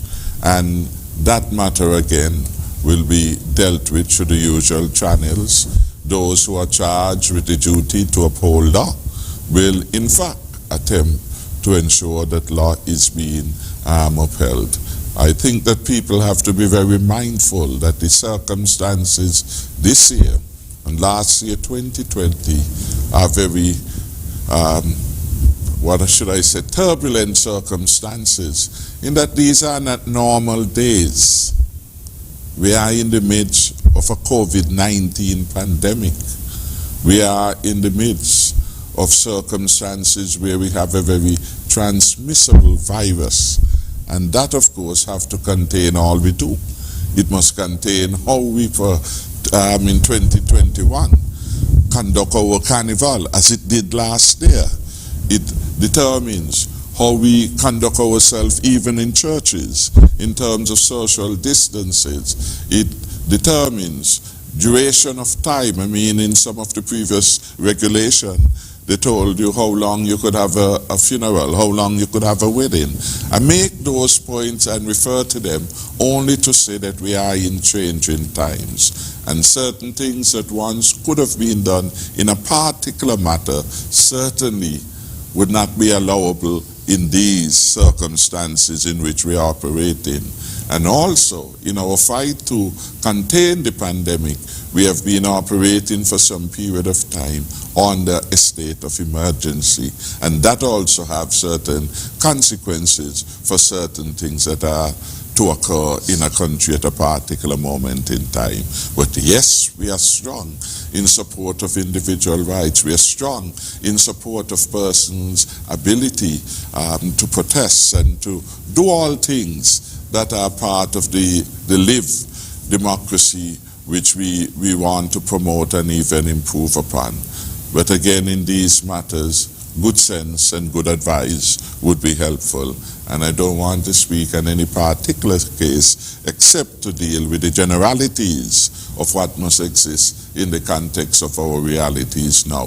With reference to the inability to see the ambassador, of course, as far as I know, DJ and the ambassador had and perhaps still have, a good relationship. They have engaged in conversations over a period of time. I almost want to believe that I had heard the ambassador indicate that he would reach out to him and to speak with him and so on. The ambassador and I is very able of speaking for himself, but over the last couple of weeks, our ambassador has been leading the entire Caribbean community response leading up to what has been a very important General Assembly. The ambassador really would not have had time, from what I know about these meetings, and he, as I said, was steering and the demands of that meeting. Nonetheless, I make the further point, if there is an issue, it is not an ambassador alone in a mission. The ambassador has staff. We have persons there who are well paid, who are of senior level and are well experienced. And any national wanting to have a matter put can feel free and should be able to speak to any of the senior officials once the permanent representative and the ambassador is unavailable. That is part. It's not a one-man show that we create in these institutions. In the same way, if someone wants to see the Minister of Finance on a particular matter and the Minister of Finance is unavailable, then the Financial Secretary is the next senior person in that particular ministry. And if it's a matter related to finance, I hold the view that there always is somebody in the ministry who must be able to provide some guidance and support. And so, while I can't speak of the particular circumstance or circumstances to which DJ Mauricio spoke to, I've outlined how the system ought to work. Because it would mean, for example, if the ambassador or our minister were to travel, for example, as we speak, we have Ambassador Grant is away. We have, Minister Grant is away. The Honorable Lindsay Grant. We have the Honorable John L. Powell. Does that mean that the Ministry of Education is closed? No. Does that mean that the Ministry of Tourism is closed? No. Are their senior persons sufficiently able to take inquiries, consult where necessary with the appropriate minister, with another minister? In the case of ministers, we will have other appointees made for the period of time. So there's always continuity. And the matter can't be, once it's a public matter, then public officials can in fact intervene on the matter. If it is a private matter you want to speak about, then it takes on a different note. But if it's something in the domain of the government to be actioned by the government, we have staff who should be able to deal with that matter. And I give a practical example. If someone wants to know whether their PAP has been paid, they go to their representative, that is one avenue. They call the Ministry of Sustainable Development, that is another avenue. They go to the Treasury Department, they ask for the Accountant General or some other person assigned to deal with these matters. And any of these functionaries should be able to give an appropriate answer as to what is the status quo. So again, it is a system manned by persons, senior persons, who should be able to take charge. And if one goes to the Treasury and Mr. Bradshaw is not there, there should be other senior officers who could take the query and deal with the matter, or contact Mr. Bradshaw at some period in time and be able to get back to the party. So once you don't have her, take Jane's number, her address, and I will ensure that she gets a response. So these would allow some of the delays to be less. And so that is how a proper system should in fact work, and that is how we would want it to work. So if somebody has a query about a passport, there's no need to wait on the ambassador. There's no need. In any of our missions abroad, there are senior functionaries who should be able to respond to the queries of the citizens, residents, and anyone, in fact, wanting to get information on matters pertaining to their country, or at least they should be able to point them to the appropriate channel. Thank you so much for that response. We have a question, Mr. Gift, asking what are the plans to reduce the long lines at the Inland Revenue Department, and how can we better cater to the elderly? And also to the Minister of Health, are there plans to focus on health by getting specialized pieces of equipment and or offering specialized treatment? So I believe we can begin with Mr. He yields to the lady. Okay. Yes. Thank you very much, Mr. Gibb. Thank you for the questions, Jackie. Now, healthcare and education have always been the focal point for the Team Unity administration, budget after budget. And the budget for 2022 will be no different, of course. And so, in this budget for 2022, if we look at health in particular, we are seeing increased amounts being provided for health, for pharmaceuticals, because we understand we have our oncology unit, which requires a lot more pharmaceuticals and are more expensive, as well as other drugs such as our hemodialysis medication, and all of those that require even more funding. And so for 2022, we have actually been able to get an increase in our pharmaceutical bills to ensure that we'll be able to continue to provide that type of service to the persons of St. Kitts and Nevis. And of course, within our budget, we continue our focus on COVID-19 and the management of COVID-19 for the Federation of St. Kitts and Nevis. So of course, there is increased funding in relation to that as well.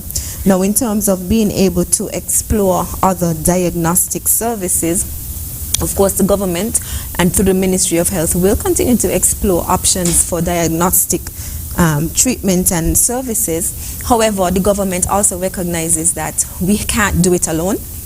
And so in these instances, we also encourage private entities to be able to provide those services as well. And we know that there are quite a number of persons who offer different diagnostic services throughout St. Kitts and Nevis, and we encourage that because the government cannot do it alone, and we have to be able to build out our health sector, not just the government alone, but other persons who are willing and able to provide the service as well. That is how we'll be able to expand our services. That is how we'll be able to grow our health as well, our health services as well. Now, there was a question about the treatment, chemotherapy treatment, and I just wanted to remind that caller that we have our oncology unit, which provides that service. What we do not have right now currently is our radiotherapy services, but we are exploring options to be able to start providing radiotherapy services as well. And so those treatments are available at our oncology unit, as I said, so persons can always get in touch with our oncology unit who may need that type of treatment. Thank you so much. Are you in a position to speak to if there are plans to improve the education system as well? Well, I can't speak specifically to education, but I know coming out of our estimate sessions, education would have presented their plans as well. And of course, as I said at the opening, education and health have always been a focus of the Team Unity administration, and budget after budget, we see continuous increases provided to those two sectors in particular, and we expect the same for our 2022 budget as well. For that, Mr. Gift? Because it's so critical, and as the Minister of Health has just said, it had always been of pronounced importance in the context of our delivery. It is one of those social programs that this administration has paid very important attention to. That is why very early in our term, we were able to give Mary Charles a brand new status as an improved hospital in its delivery, improved the range of services that are available there. We brought back the ambulance, we brought dental services there, etc., expanding and support. The issue of the cancer treatment, the Minister pointed out that is available. It had not always been. And that service came under Team Unity government when about 2016 or so, the oncology wing at its call was opened. And there are plans, of course, to expand. And the range of services, chemotherapy, is available at the facility, Bucky. And as the Minister said, the plan and the intention is that hopefully in 2016 we can reach to radiotherapy. All these are interventions that are critical in the treatment of cancers. I want, in relation to the MRI, because that is a matter that has come up time and time again. There was a time in this country, under the former administration, when no such services were made available. The Team Unity government has always been concerned that the widest array of medical support services be available to our people in our country.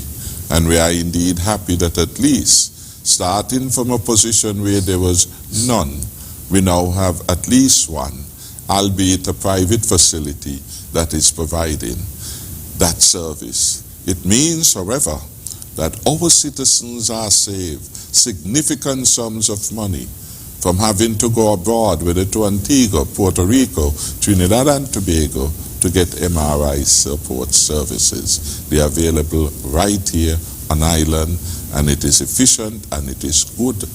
Do we believe that the major hospital should have one? Yes, I do. Will we work to have one there? Yes, we certainly will do. Because again, in the system, as far as delivery of health services, the country must never be vulnerable.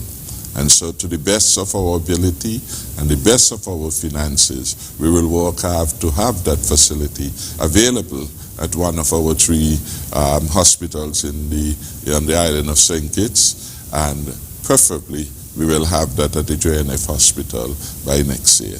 So that commitment we make, and we will work hard for the realization of that. Thank you so much for adding to that, Mr. Prime Minister. Mr. Gift? Thank you, Jackie. I'd like to thank the caller for the opportunity that they offer for us. One important point is that the pandemic has created a new normal across the Federation and in particular the world, where one of the options of responding and reducing the spread of the virus is via space requirements. So the long lines that you see at Inland Revenue, they are a feature of almost commonly most businesses in the Federation, with National Bank, cable and wireless. So our facilities at the Inland Revenue Department can accommodate all of our customers. However, due to the distance requirements, we have been advised to only allow a selected number of persons into the building. Yes, and the department has critically analyzed some of its heavy customer days, and in our response, that is, we have redesigned our e-services and came up with the option of the quick pay method, where you could easily pay your driver's license, motor vehicle renewal, and property tax payment online. We recognize that the majority of our customers normally come into the department for those. As a solution to that, yes, we had in place a procedure to deal with our elderly and other persons. Again, I will discuss with my team to ensure that that practice is again back in place, where elderly persons are fast-tracked into the department for service. We have also partnered with the police department to have reminder notices issued for persons who driver's license have expired, and we are encouraging persons, please don't wait until the last day in the month to renew your license or make your payment for your vehicle, because that is a pressure point.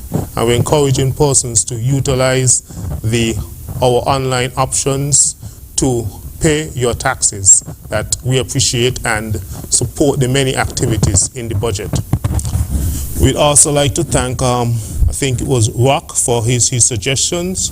That's something that we would possibly explore. Thank you.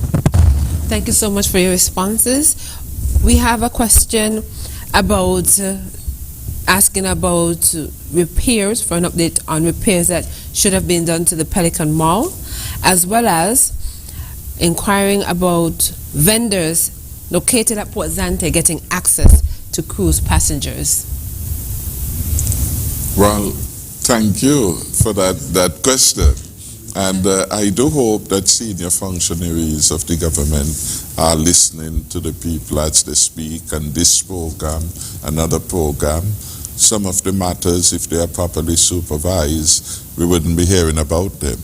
And so it gives me an indication, and it gives us an indication what is happening.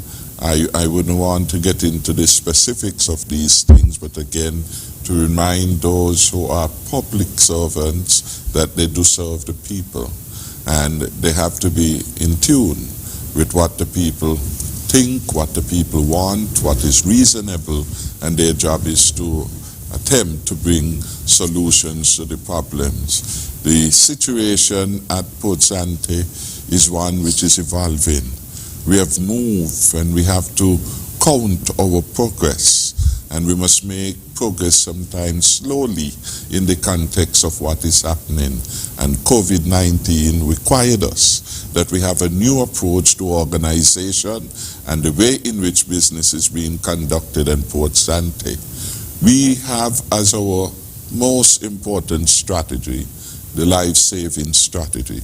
That life must come first. That the government has a duty of care and protection for its citizens and residents. The establishment of barriers was intended to ensure that visitors to our shores by cruise would not be able to integrate in a manner that could bring harm to our people. Indeed, the only way, sure way, in which we could quickly move to remove all barriers is to ensure that all, or at least a high percentage of those persons who visit Port Zante during cruise days are vaccinated. That is your own personal protection that you give yourself. So if you work in Port Zante, you should ensure you're vaccinated. And in fact, if you work anywhere, you should ensure that you are vaccinated unless there's a religious or medical reason that you should not do so. So we'd want to encourage more people to get themselves vaccinated. Those who are plying their trade in and around Port Zante must be vaccinated, because you will become exposed. You become vulnerable. And that is why we have exercised a gradual approach to the opening up of Port Zante. And it can't go on like that forever. So again, we want to strongly encourage those with an interest to be prepared to participate in economic life. And as people listen to the news in the United States of America, in the United Kingdom, in Germany, everywhere there is only one way out of the shadow of the pandemic, is to get the highest number of persons vaccinated. So if you really want to participate, get yourself vaccinated and get the rest of your family and your friends and your associates and your colleagues vaccinated. The solution, the power of these things, the power lies in the decision making of every individual, because the response now is a personal one, to do or not to do, and understanding the implication of it. We have to do things differently, because COVID-19 is not adjusting to us or for us. Therefore, we have to adjust to the reality that we are in a pandemic, and the way we do things will have to be tremendously different if we are to survive it. Already, we have lost too many lives to the COVID-19. One life is one too many. And therefore, again, I want to say to people who have an interest in the fuller opening up of the country, to begin your own campaign to urge and to support the vaccination, or else we are going back in circles. It only takes one person to transmit the virus through a group, in a restaurant, in any crowd.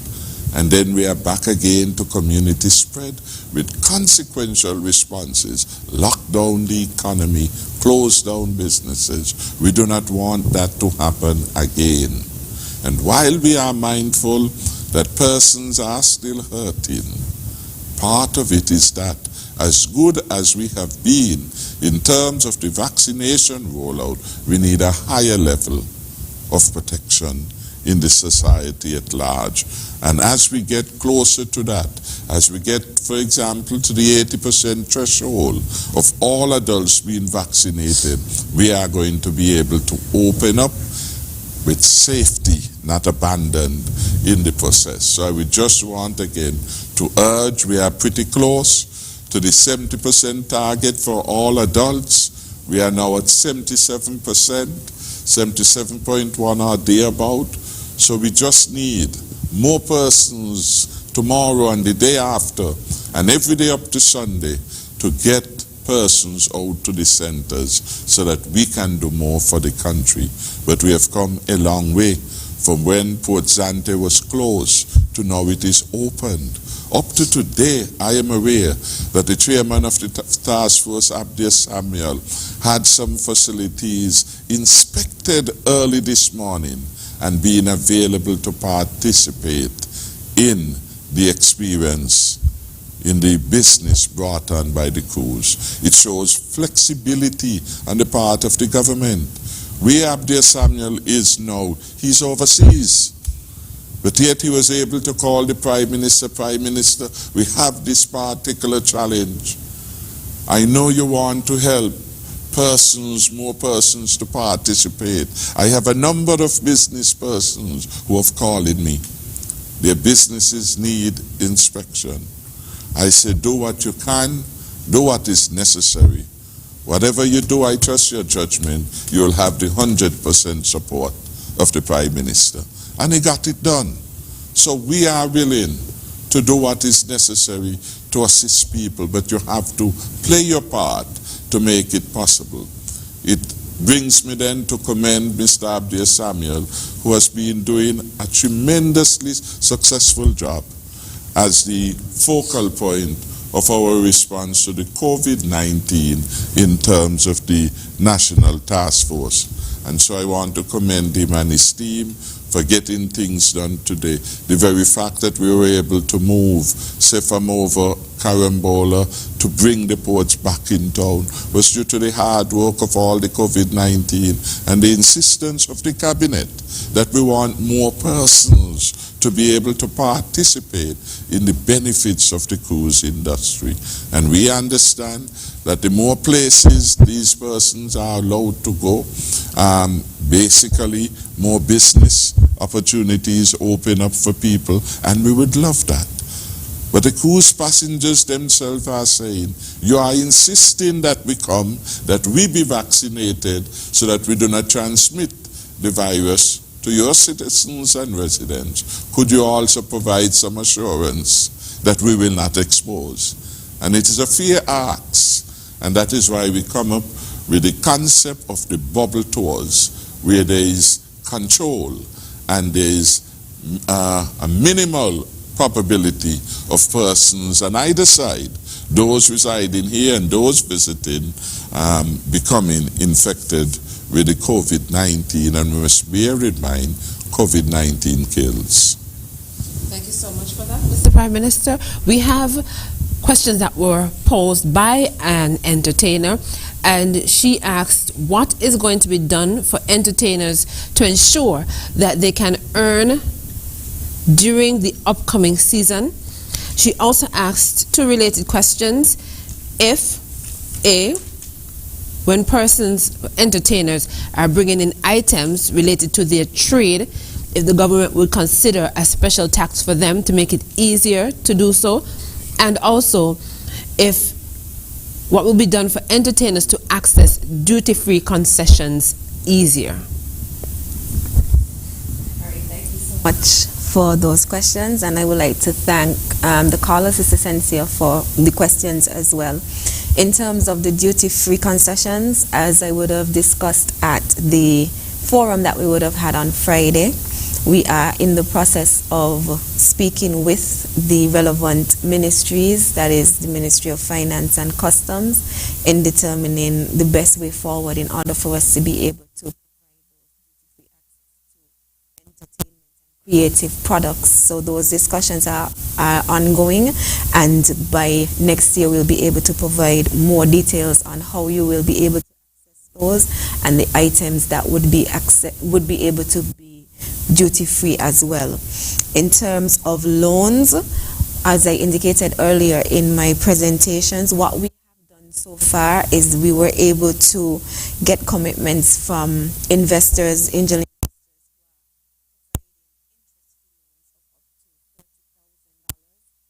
persons who want to be able to, if you have your business, whatever your business is in the creative and entertainment industry, we've already had persons who would have applied for those loans and who have already been successful in receiving those interest-free loans as well.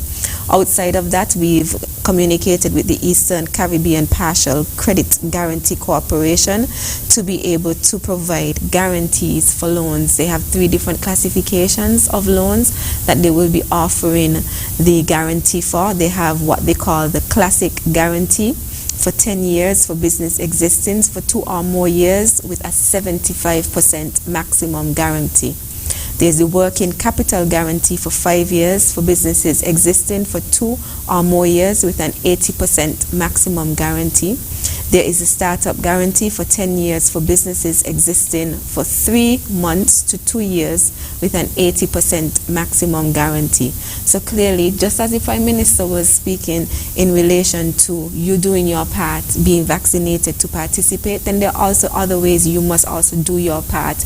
You must make sure that whatever business you have, be it in the entertainment industry, the creative in sectors, that you also do your part. If you need to have your business licenses updated, do that. If you need to be able to register with Social Security, do that. Make sure you're always up to date, and so that you will be able to participate and have access to these offers and these different initiatives and incentives as well. That will be very important for you. But I like the idea that she gave in terms of having businesses or financial institutions such as bank being able to offer lower interest on their loans, and that's something that we can speak with the financial institutions and see how they too can do their part to assist and provide some type of lower interest rate on loans for persons within the entertainment industry. I agree, it was one of the hardest hit industries due to the pandemic, and so we have to see how best we can be able to revitalize them. And so I want to take this opportunity now to encourage some banks. There are a lot of Christmas specials that banks have, and I think I heard some on the radio speaking about Christmas specials for car loans, etc. But here's an opportunity as well for the banks to be able to provide assistance to persons within the entertainment industry and provide them with loans at special lower rates, and be able to assist them in getting themselves back up and going as we slowly reopen the economy. But in order for us to be able to get there, as the Prime Minister indicated, we all want to be able to have entertainment up and going again. In order for us to be able to be up and going again, we have to be able to do our own individual part. We have to be able to be vaccinated to participate.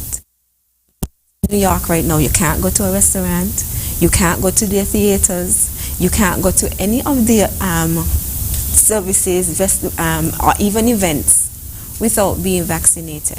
You can't even travel to the US now without being vaccinated. And that is not that we're forcing persons and saying that be vaccinated because we say so. We're saying it because that's the only way we will be able to get out of this pandemic safely. We need enough persons immunized, and the only way we'll do that is through vaccination. So it's not a matter of us trying to hit everybody over the head and say this is what you must do, but we're saying it because the world over, doctor after doctors, the WHO, scientists all agree that the only way out of the COVID-19 right now is to have as much persons as possible immunized. We have set our target and we are almost there, and we just need, it's around maybe another 20% of the adults in particular, to go out and be vaccinated. We want our schools to be able to continue to function without having to be closed down. How are we going to do that? Our children who can be vaccinated between the ages of 12 and 17, we would encourage parents to be able to have them vaccinated as well. So it's not a matter of us trying to force person, but we recognize, the world over have all recognized that the only way out of this pandemic, the only way to get us to some sense of normalcy, the only way for us to feel free to enjoy entertainment and mass gatherings, the only way that we can continue to live without this constant open and closing of borders and schools and all of the different sectors and industries, the only way we can safely bring back tourism is by enough persons being immunized through vaccination. And so I too want to encourage persons, especially in the entertainment industry, I'll encourage you to be vaccinated. Even if you want to travel to perform, a lot of the countries are not accepting entertainers or artists who are not vaccinated. And so even for your own personal interest to be able to access markets outside of St. Kitts and Nevis, you have to be vaccinated. And so it's not something that we are just asking here in St. Kitts and Nevis. It's for your own benefit as well, for you to be able to reach markets beyond our shores. And in order for us to be able to safely reopen the industry, you should be vaccinated. And we're heading towards that.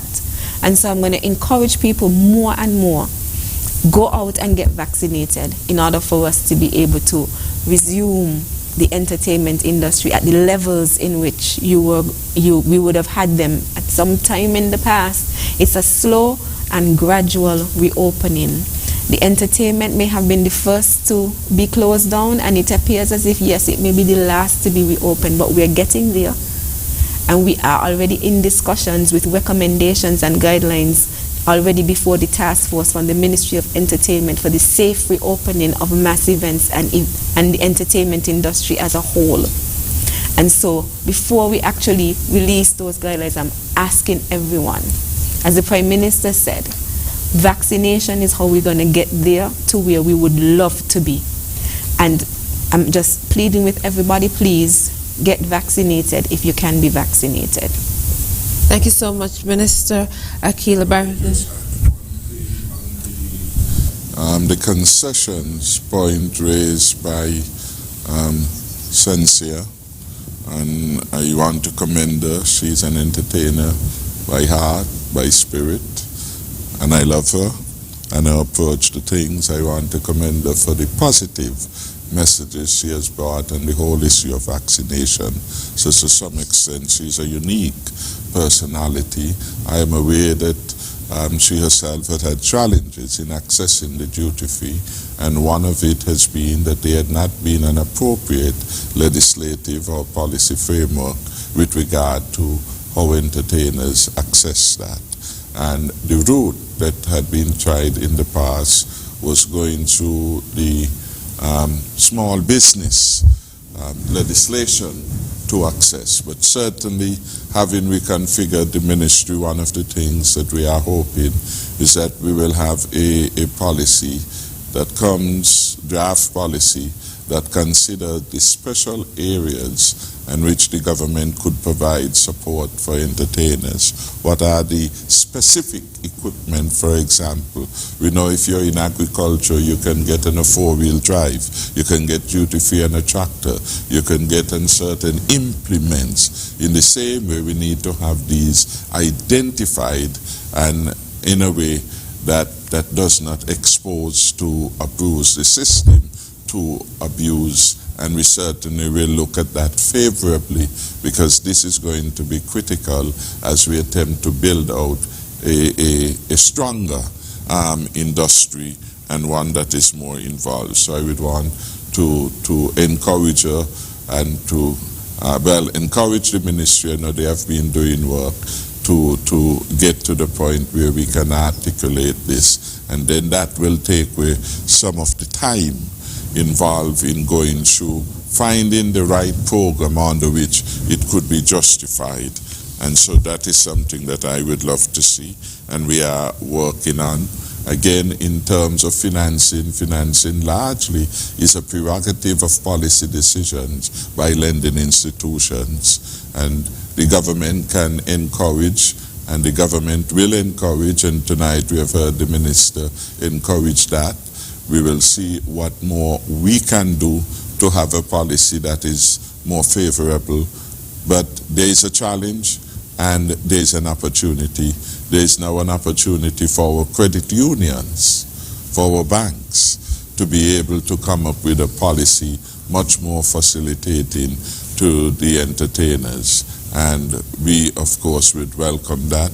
And I will ask that our financial secretary and her team also look at any incentives that the government can provide to ensure that more financing becomes available to this particular area of engagement. It's an important one for all people, and it is a significant industry around the world. And we certainly want to help our entertainers to explore their talent to the fullest and to earn high incomes from so doing. So again, we are the same vision and views on the matter, and we will expedite policy actions in this area. Thank you so much for adding to that, Mr. Prime Minister. Just to ensure we've answered all of her questions, and for clarity's sake, I think she also asked if the government will consider lesser tax. I think she called it an entertainment tax, to make it easier for entertainers who want to bring in items in relation to their trade. I don't know if that was addressed. Well, I think that I just addressed in the context of the tax program. Of the concessions? When you bring in things, that's what we call it, you get a concession. The concession could cover VAT, it could cover duty, it can cover customs service charge. Okay, so it will cover a etc. lessening of the tax or no tax Yes, at all? it would mean a reduced tax. Whenever we Okay. speak of concession, it's really a reduction, a relief of the burden. No, thank you so much for Some or clarifying all that of it. so that everybody is clear. Also, would the guidelines be in response to the question about what can be done for entertainers to earn during the upcoming season, the guidelines and being... We will provide that information, and we're working towards having those ready certainly for when Carnival resumes. Okay, thank you so much. So I hope we're all clear on the responses to all those questions. The final one we have here from the callers was regarding the IMF article. That's the International Monetary Fund article, Mr. Prime Minister. And the caller asks what were the good points and what were the bad points in that article.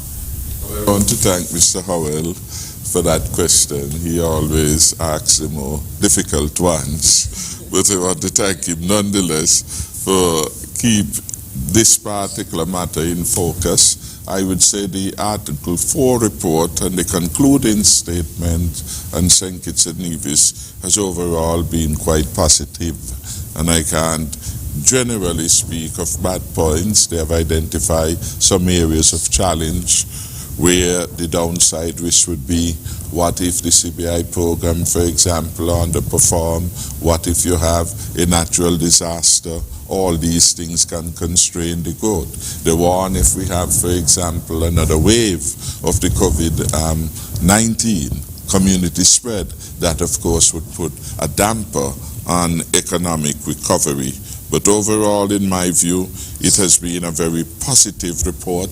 It made reference to the fact, and this is something we ought to be proud about. There was an article in Trinidad speaking about the impact of COVID-19 on St. Kitts and Nevis, and a friend of mine sent it to me, and she circled an area of it, and what she circled, she thought that this was a proud moment for St. Kitts and Nevis was that the IMF reported that St. Kitts and Nevis entered the COVID-19 pandemic from a position of fiscal strength following nearly a decade of surpluses. So this is significant. What he's saying, our fiscal house was the strongest and the best in the entire hemisphere.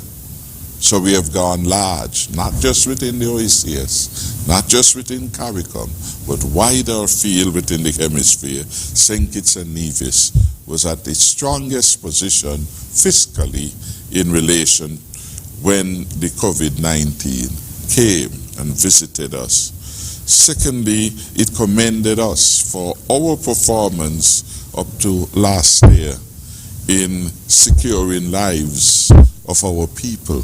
And reported again that we had a record best performance in terms of the number of cases we had then at the end of 2020 and the impact in terms of deaths. On a per capita basis, again, we were the best. So those were critically important positive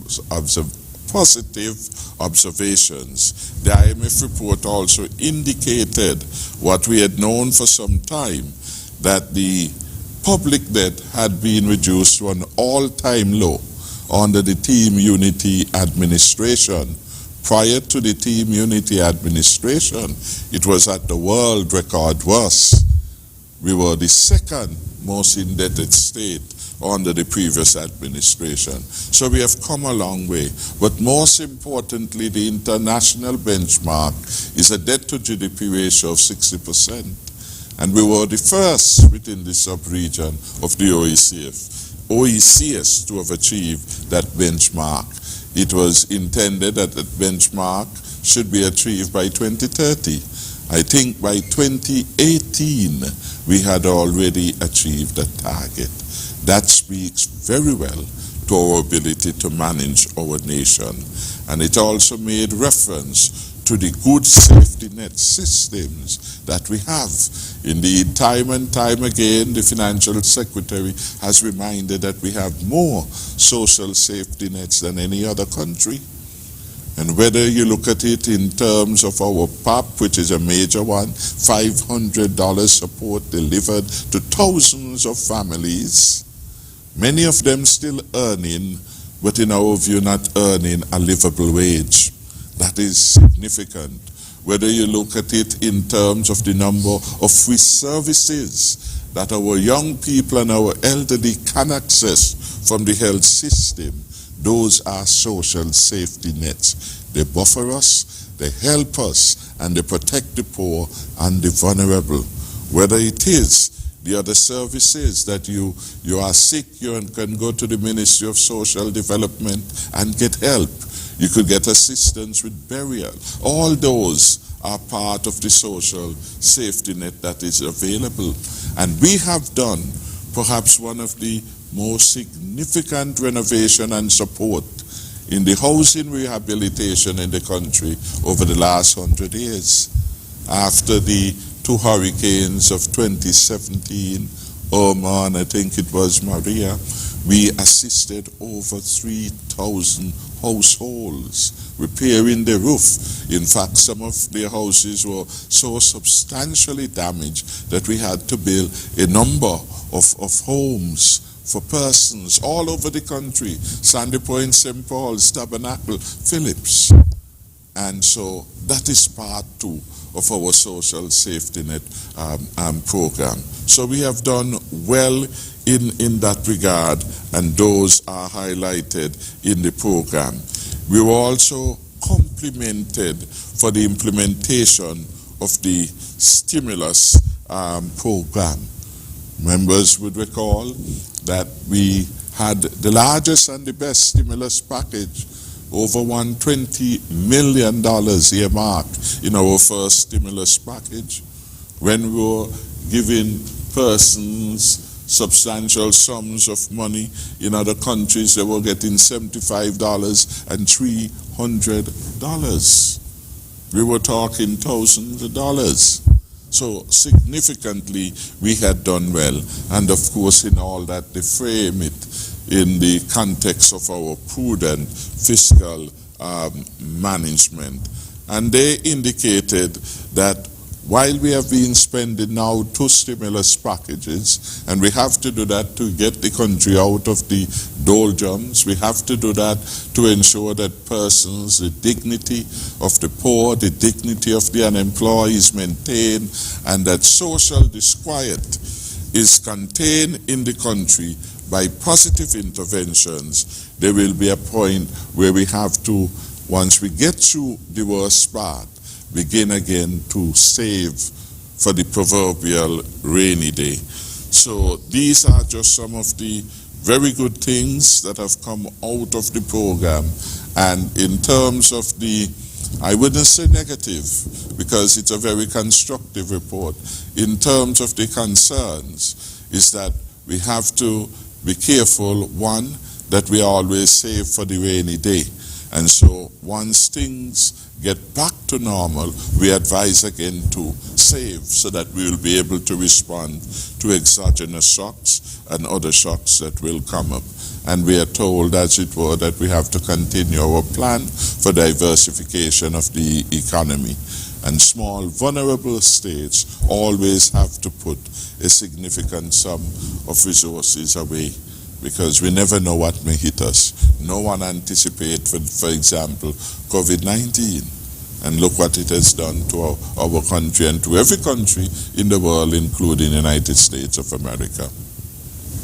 Thank you so much for your response to that question, Mr. Prime Minister. I want to thank you all. We were able to respond to all the questions that came from our callers, and we were able to hear their concerns and recommendations as well. At this stage, we have a little treat for you.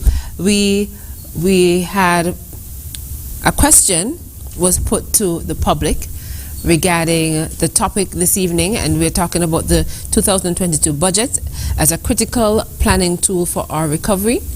And persons who asked were told the government is now in the process of structuring and finalizing the budget for the upcoming year. One, in your opinion, what are the major areas that should be addressed or covered in the upcoming budget? And two, are there Is there any specific area that you would like to see outlined in this year's budget that you think would improve the functioning of any particular sector that the person was involved in? And so we have responses from members of the public. They are coming to you in both a video and audio format. I just wanted to put that out there for persons who are viewing. So some of them are video and some of them are audio. And we're going to play those for you now. In your opinion, what area you think should be focused on in the upcoming 2022 budget? I think that on the youth, creating more jobs for the youths in this federation, and I also think that to boost the economy, we got to get back more tourist ships and open up the borders fully, that the ships may come in, that the taxi men and women of this federation can go back to work fully.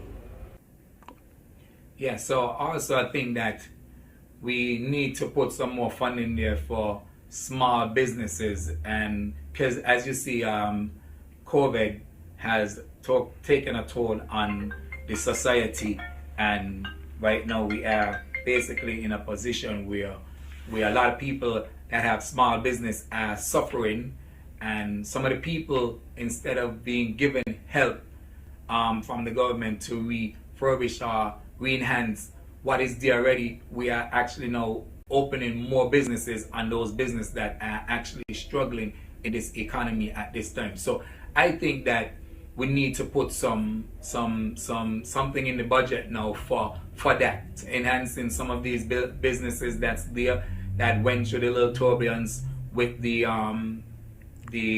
pandemic. And I just think that now those people that are seeking to start small businesses, that we should try to help them financially and help them in a better program so they can be successful in doing so.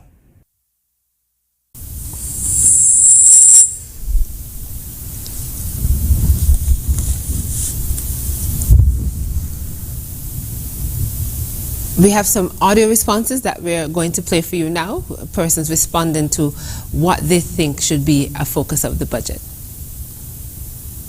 In your opinion, what major area in the upcoming budget should be addressed?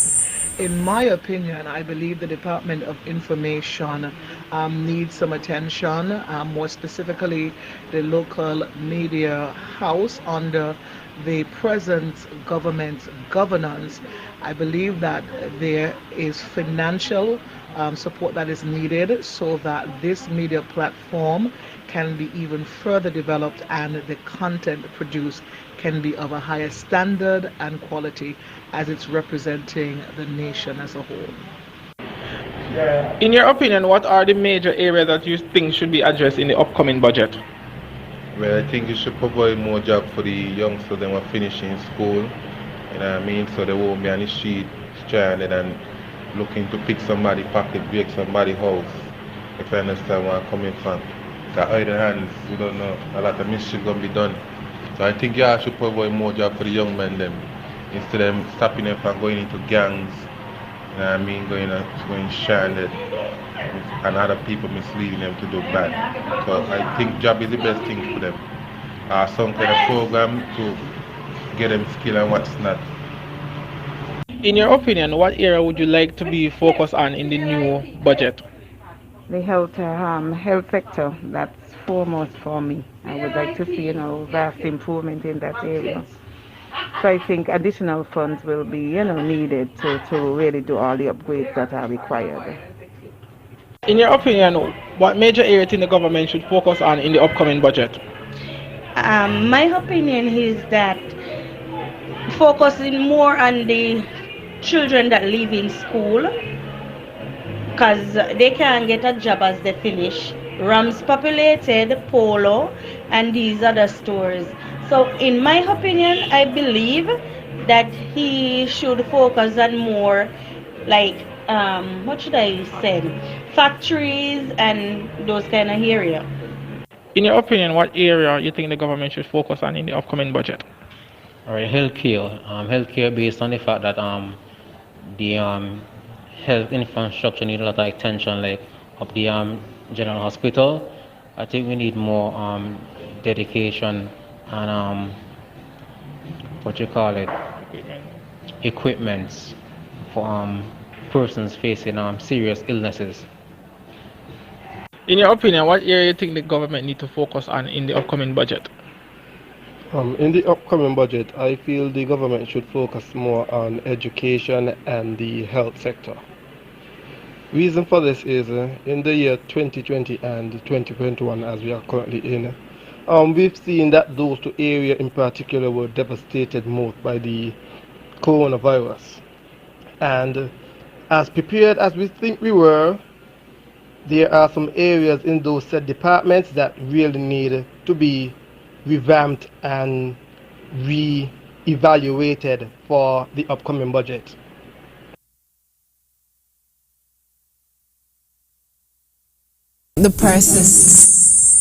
We would like to thank the persons who participated in that little exercise for sharing your thoughts with us. We really appreciate it, and it's brought a different dynamic to the program. At this stage, we're going to take a short break, and when we come back, we're going to wrap up this evening's program. So don't touch that dial. Stay tuned.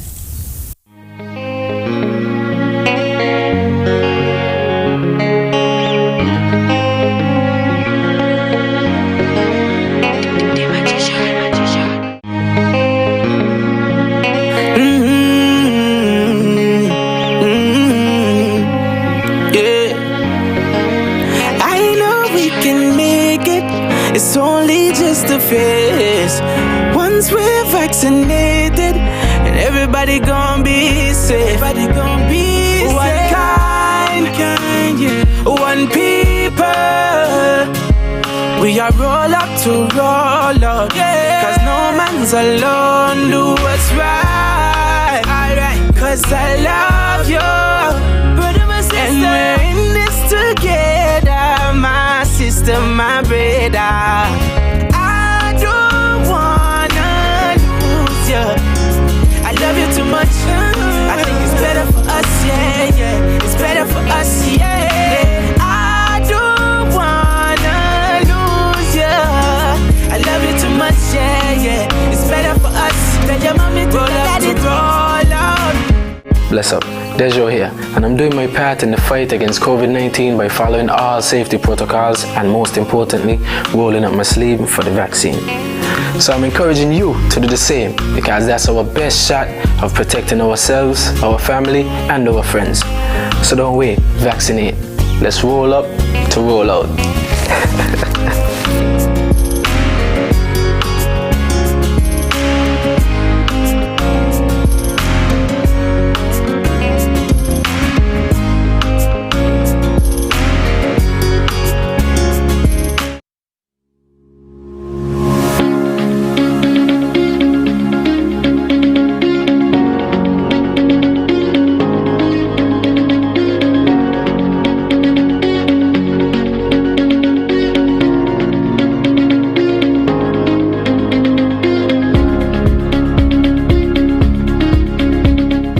St. Kitts and Nevis, let's roll up to roll out.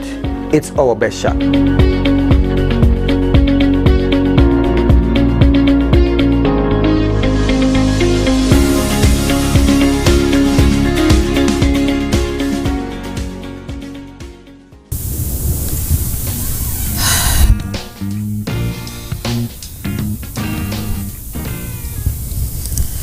Welcome back to Leadership Matters. My name is Jacqueline Bryan. I'm your moderator this evening. And Leadership Matters is hosted by the Prime Minister of St. Kitts and Nevis, Dr. the Honorable Timothy Harris. This evening, he's joined by the Minister of Health, ICT, Entrepreneurship, Entertainment and Talent Development, the Honorable Akila Byron Nisbet, our Accountant General, Levi Bradshaw, and the Comptroller of the Inland Revenue Department, also known as the IRD, Mr. Edward Gift.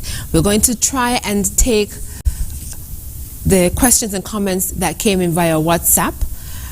What kind of program would this be if we didn't take the questions and comments came in via WhatsApp? Because we've given you that option, and we're going to try our best to answer as many as possible. And I apologize in advance if we're not able to take the ones that you might have sent in but didn't get in when we cut off. And we will try to give priority to those that are asking in relation to the topic, as we have the persons with the relevant expertise here. So we want the persons who are trying to put their questions to the persons who can answer them, that they get an opportunity to do so. This one is asking if, well, this person is pretty much asking if healthcare workers can get a top-up in December, Mr. Prime Minister. And we have a question asking, saying, I know you are discussing finance. The person's question is about COVID, and the Minister of Health is here. Why is the Ministry of Health mandating that players must be vaccinated who want to compete in sports competition when that was not said in the latest SRNO? This is hurting young sportsmen and women in the country. Please, we need some answers. So, Minister, would you like to address those before we move on? In terms of the requirements for vaccination, I know from our presentation provided by the Chief Medical Officer, she would have indicated the higher risk of persons being able to come down with COVID-19 due to the fact that these sports are contact sports. So you're in each other's faces, you are talking each other's faces, you're breathing heavy in each other's faces, and so she believes that we can be able to lower the risk of spreading COVID-19 if persons are vaccinated. And so it's just a recommendation that is being made from Ministry of Health. We don't want to go back to where we were just last month with the high number of cases that we have. We've been able to manage the COVID cases. We brought them down significantly, and we don't want to revert back to where we're seeing another wave, another increase in the number of cases. And so we're trying to monitor the risk associated with spreading and the COVID-19. And one of the greatest risks is through those contact sports, because then you're, as we said, you're right in each other's faces. You have that type of contact. You can't wear masks during these games, and so it's just being suggested for your safety, for the safety of the players on the team, for the safety of your families, because once you leave the game, you go back to your families. We just believe that the risk is lessened once persons are vaccinated, and so that's why that recommendation is being placed. It's for your protection, the protection of your teammates, the protection of your family members, to make sure everybody is safe and we do not end up in another situation where we have another outbreak of COVID-19. And the reality is that COVID-19 is still here, and so we just have to make sure we take the necessary precautions to maneuver as we try to get enough persons vaccinated and immunized against COVID-19 so that we can return to a more normal state. And top up for healthcare workers?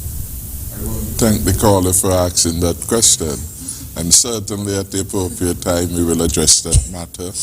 We would have already have a general review of salaries and wages of persons in the public sector, save with the onslaught of the COVID-19, its impact both on government revenue flows and government expenditure. We certainly at this time will have to wait for more appropriate time. Hopefully 2022 we turn the corner out of the pandemic. We see the government cash flow position improving significantly. We certainly will want to begin to revisit that. We hope that we will have no setback in terms of community spread or increases, spike again in COVID-19, and that is why we are asking persons to become vaccinated. Our frontline workers, including those in the health services delivery, must in fact get themselves vaccinated so that we can minimize risks to all the people of St. Kitts and Nevis. And once we have that satisfactorily high level of vaccination and protection, we're sure with the measures that we will outline in the budget that the country will be on a path of growth, and then a re-examination of wages and salaries would be a reasonable proposition at that time. Again, the power lies in us. We have someone who actually asked well, it said, in light of the potential shortages and food challenges, is there any consideration to start the December concessions early, say mid-November? Maybe they missed your introduction, Minister. Thank you. We have heard you, and we have started from the 15th of November with those relevant concessions that I've outlined. But thank you for the recommendation, and we have already taken it on board. And I believe you said it will extend beyond December, some of the relief? Some of the relief will go all the way down to the end of February. So we have 3 months. We have been very generous on this occasion. So I hope the President is happy to hear it starting early and it is extending beyond December. We have someone who said, I want to commend the government for its good fiscal management during this pandemic. We all have someone who this is budget related, and they're saying that for years we've heard how good the tourism industry was doing, and we as taxi drivers, who are the ambassadors of our island, made St. Kitts the #1 tourism destination. We haven't worked in almost 2 years at no fault of ours. The bank's still asking for their money, and we ain't making any. My question to you, is there anything in the budget for taxi drivers? Yes, we received the stimulus, but so have everyone else. We're still not working, and the financial institutions don't care. Is there a special package for us taxi and tour operators in the budget? I think that we can't give out everything that is in the budget tonight, or else it defeat the relevance of having the budget. What I would say is that taxi operators have suffered, and we are concerned about that. Luckily, we are seeing an improvement in the tourist traffic into the country, both by air and by cruise. For November, we are expecting over 77,000 visitors by cruise to the country. In December, we anticipate just about 120,000. So within these 2 months, we are going to get close to 200 visitors into the country. That is a stark contrast to last year when there was none. So we have come a long way. I would want to also report that the $1,000 a month stimulus that we had made available in the second round of the stimulus arrangements, taxi operators also benefited from that. So you have not been left alone. The other initiatives that we announced, the deferment of payment on electricity and so on, the exemptions or deferment of payment on water bills, all those were available to everyone. And so taxi operators would have benefited from that.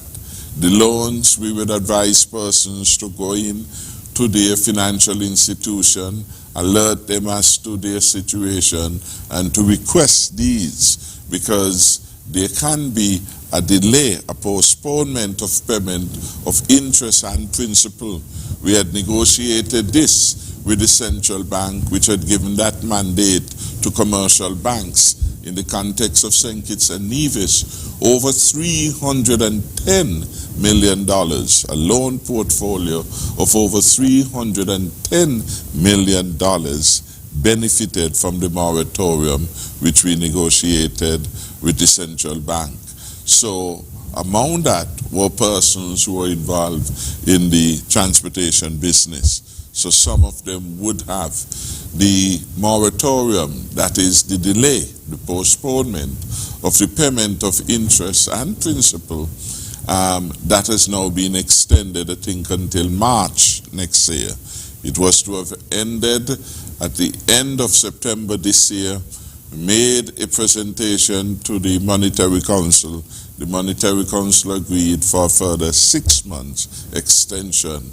So again, if you have not done so, especially if you are a taxi operator in good standing, paying your indebtedness on time before the pandemic, you have a good case now to go into the banks and to have them give you some relief.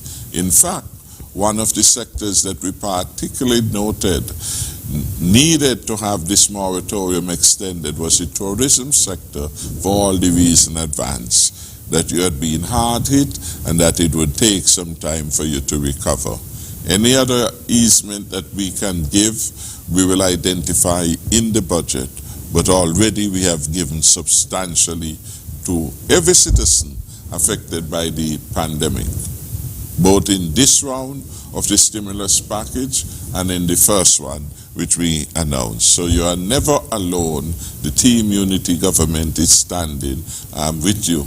I would also want to encourage these operators to ensure they register with the Social Security when the good times return as self-employed persons, so that they will get some measure of benefit at times of difficulties, and of course, well, secure their pension where they are not yet over the required age to qualify for pension. Well, having said that, you can't reveal everything that's coming in the budget. I don't know if you can answer this person who is asking if the government intends to put any low-interest loans in the budget for businesses. Again, we have done so this year through the bank. We are one of the lowest rate and mortgages was proposed and was in effect, and we certainly are mindful to do what we can to ensure that financing is made cheap and affordable. So that is on the table, but we will look at it again more comprehensively and make a determination by December when the budget is being presented. I think that brings us to the end of our WhatsApp messages as it relates to questions from the persons who are here, and I want to thank you for taking the time out to address those questions and concerns. Unfortunately, given the time constraints, we're not able to go through all the ones that are not related to the topic. Again, when we have persons here from specific backgrounds and fields, we like to capitalize on their presence and put the questions and the concerns to them that are relevant to the areas that they have. So hopefully in a subsequent or another Leadership Matters, we'll be able to address those questions. But I want to thank you nonetheless for participating. It's very important that you participate, and I want to thank you for doing so. At this moment, we're going to bring the program to a close, and we're going to have our guests wrap up in reverse order of how they started, which means, Mr. Gift, you get to go first this time. Good evening. Again, thank you, Jackie. Again, I would just like to finally thank all the callers for their suggestions with regards to how the department can improve their operations to improve tax compliance. And the key message that I would like to leave our customers with is that, again, the Inland Revenue Department will want to ensure that it partner with its taxpayers during this recovery crisis to ensure that they remain viable as businesses, and we are open to working with customers in developing a payment plan to suit their needs. We also want to remind our customers that is, the department has a large variety of online services where persons could file and pay all their taxes at the department with the exception of one, that is the stamp duty. That is, as customers, you could pay your unincorporated tax, your corporate income tax, withholding tax, island enhancement fund, etc. You could also renew your motor vehicle license, driver's license online, and simply come to the department and pick up your sticker and driver's license ID and avoid the entire lines. And for persons who have property tax outstanding, again, persons can utilize our quick pay option. Again, we will also want to remind businesses that are collecting VAT and keeping that is a situation that the government would not tolerate. And again, we want those persons to come in. We also would just like to thank all the customers and all the persons who are exercising their duties as responsible citizens and are ensuring that they are paying their taxes on time to the department. Thank you very much. Thank you so much, Mr. Gift. Comptroller at the Inland Revenue Department, also known as the IRD. We're now going to hear from Mr. Bradshaw, who is the Accountant General. Thank you very much, Jackie, and it is indeed a pleasure to have been afforded this opportunity, Honorable Prime Minister, to participate in this very important forum. You know, I've had the benefit of time, having served in the public sector for an extended period of time. I've been here during the tough times, and I've been here during the difficult and challenging times, and I've been here during the times that are not so difficult and so challenging. And it's somewhat a pleasure to be able to be a part of the team during those days when we were arguing the case to basically be prudent, save for a rainy day. Nobody knew that the rainy day will come by way of COVID. But fortunately for our country, a very small country, it's the smallest nation on earth, we were able to respond because of our prudence to meet the needs of our citizens during these challenging times. And as the Accountant General, I've had the opportunity to participate in meetings with our colleagues from across the region and the challenges that they are facing. And in St. Kitts and Nevis, we have not operated with an overdraft for several years. That is commendable for a small nation. So I would really want to urge us, as we continue to work to build this nation, that we continue to pay attention to the little things that we did, the little things that we do, to ensure that we practice sound financial and cash management. Like government, these things can be done in our own individual lives. Save for the rainy day. And our country did save for the rainy day, and we are now able to assist. I mean, can you imagine what it would have been like if our government and our people could not have been able to respond by way of stimulus to the needs of our citizens during this time? So I'm really happy that I had this opportunity to serve in this capacity over the years. And I would really want to, on behalf of the staff of the Accountant General's Department, really commend the team there for their hard work. Sometimes we go unnoticed, and because, it almost comes routine for what we do. Every demand that is made upon us, whether during COVID, during lockdown, never once was the citizens of St. Kitts and Nevis paid late. We were able to pay early in a number of cases. I would also want to take this opportunity, Prime Minister, to just, acknowledge the family and thank all those persons in the community of St. Kitts and Nevis and overseas who would have expressed sympathy to us at the Treasury on the passing of one of our giants, Mr. Roger Gums. He would have served the country with distinction, being a champion of a particular category of our workers, our ex-workers, our pensioners, and so forth. So, may his soul rest in peace, and may we all find ways that we can support his family. And I thank you for this opportunity again. Thank you so much, Mr. Bradshaw. Levi Bradshaw, Accountant General in the Ministry of Finance. We now will hear from the Honorable Akira Byron Nesbitt. Thank you so much, Jackie. And it indeed was a pleasure being here on another Leadership Matters. There were quite a bit of information that was shared. There were a number of suggestions and questions raised to help us as we continue to build out for our budget for 2022. I believe that this type of forum really assisted in giving ideas, being able to hear from the people of St. Kitts and Nevis, hear their thoughts, what are their visions and plans for St. Kitts and Nevis for 2022, and that indeed would help us as we continue through this process of building out our budget. And so I want to commend the Prime Minister for having this particular Leadership Matters so that we can be able to, as we finalize the budget, hear from the people. What are your thoughts? What are your feelings? And I thought it was indeed truly productive. Now, in terms of the Ministry of Entrepreneurship, Entertainment and Talent Development, for years we have been hearing people speak about the fact that we need to diversify our economy. And certainly COVID-19 has highlighted the need for us to be able to diversify our economy.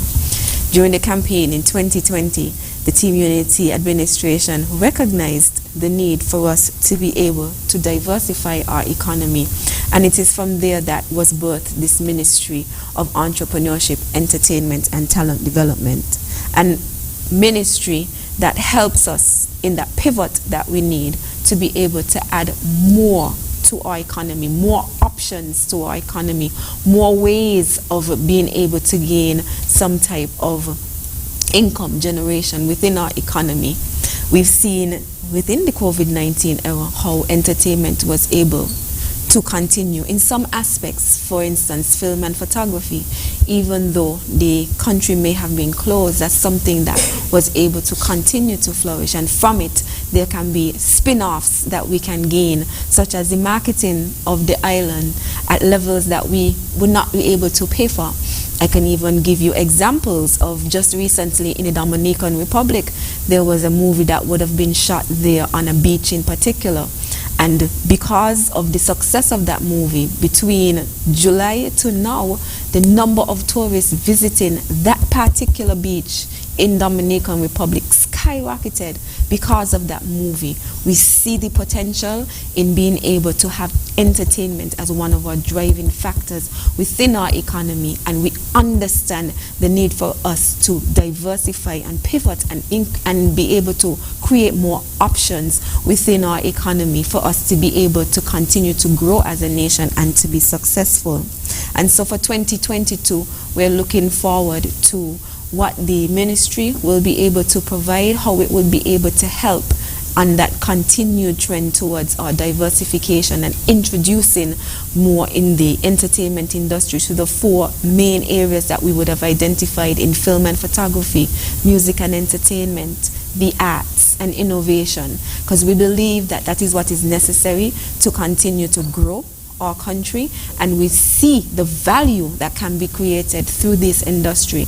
And so we are thankful that we are able to now be able to create that platform and create that outlet for the entertainers to be able to reach their full potential and to be able to also reap their own personal benefits and rewards that would only come down to the benefits for our country as a whole.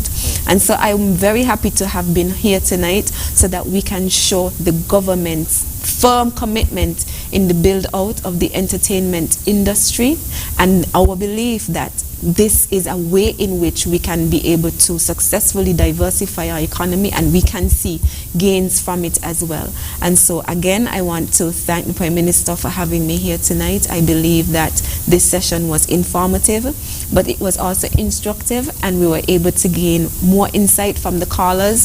And so I'm sure for 2022, persons would feel as if the budget represents or is a reflection of their own opinions and thoughts. So having a session like this would help in that process as well. So everyone, just have a great night, and just a reminder again, if you can be vaccinated, please get vaccinated so that we can continue to open up our economy even more and get to that point where we are comfortable with the level of immunization in the country so that we feel even safer to do more. I mean, everybody keeps asking for more. Why can't we get some more of this, or why can't we open up a little bit more? Vaccination is the answer, and so I'm encouraging everyone who can be vaccinated to please get vaccinated. Thank you. Thank you so much, Minister of Health, ICT, Entrepreneurship, Entertainment and Talent Development, the Honorable Akila Byron Nisbet. We're now going to hear from the Prime Minister of St. Kitts and Nevis, Dr. the Honorable Timothy Harris. Let me begin by thanking you, Jackie, for being a wonderful host and for presiding over another informative and productive session of Leadership Matters.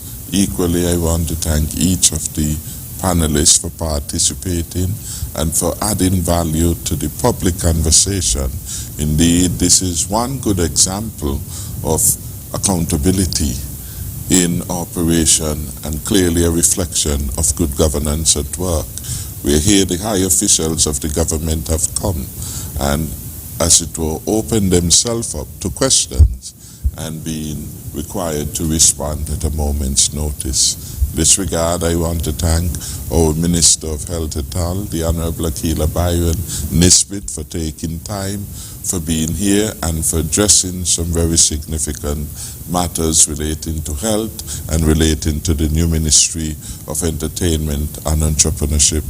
I want to thank Mr. Levi Bratcher, our Accountant General, for his hard work, and to commend him and through him the members of his staff. I join him in also extending my own condolences to the wife and family of Roger Gums, who have served the institution and the country very well.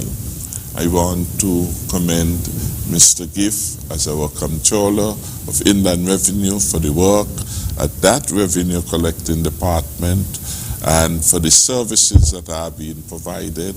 I know for 2022 he will advance the efficiency of the department.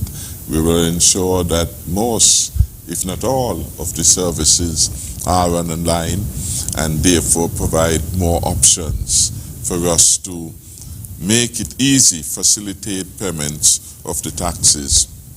All in all, I just want to say thank you. Thank you to the Cabinet, thank you to my constituents, and thank you to my country for having the confidence in me to lead the country at this most difficult time. Together, we shall make it to the safer and stronger future. May God continue to bless us all. Thank you all so much. I would like to thank you, our listeners and viewers, the persons who participated, for making this program what it is, for joining us weekly on this show, and I hope that you found it educational and informative as well. I'd also like the persons who share the link for this program and ensure that other people are tuned in and listening. Thank you so much for making the program the success it is. My name is Jacqueline Bryan. I was your host. I was your moderator, and it's always a pleasure to be here. I hope you enjoy the rest of your evening, has a pleasant night's rest, and take care. So Leadership Matters is aired every Tuesday right here on ZIZ at 8 p.m. So I'll see you soon.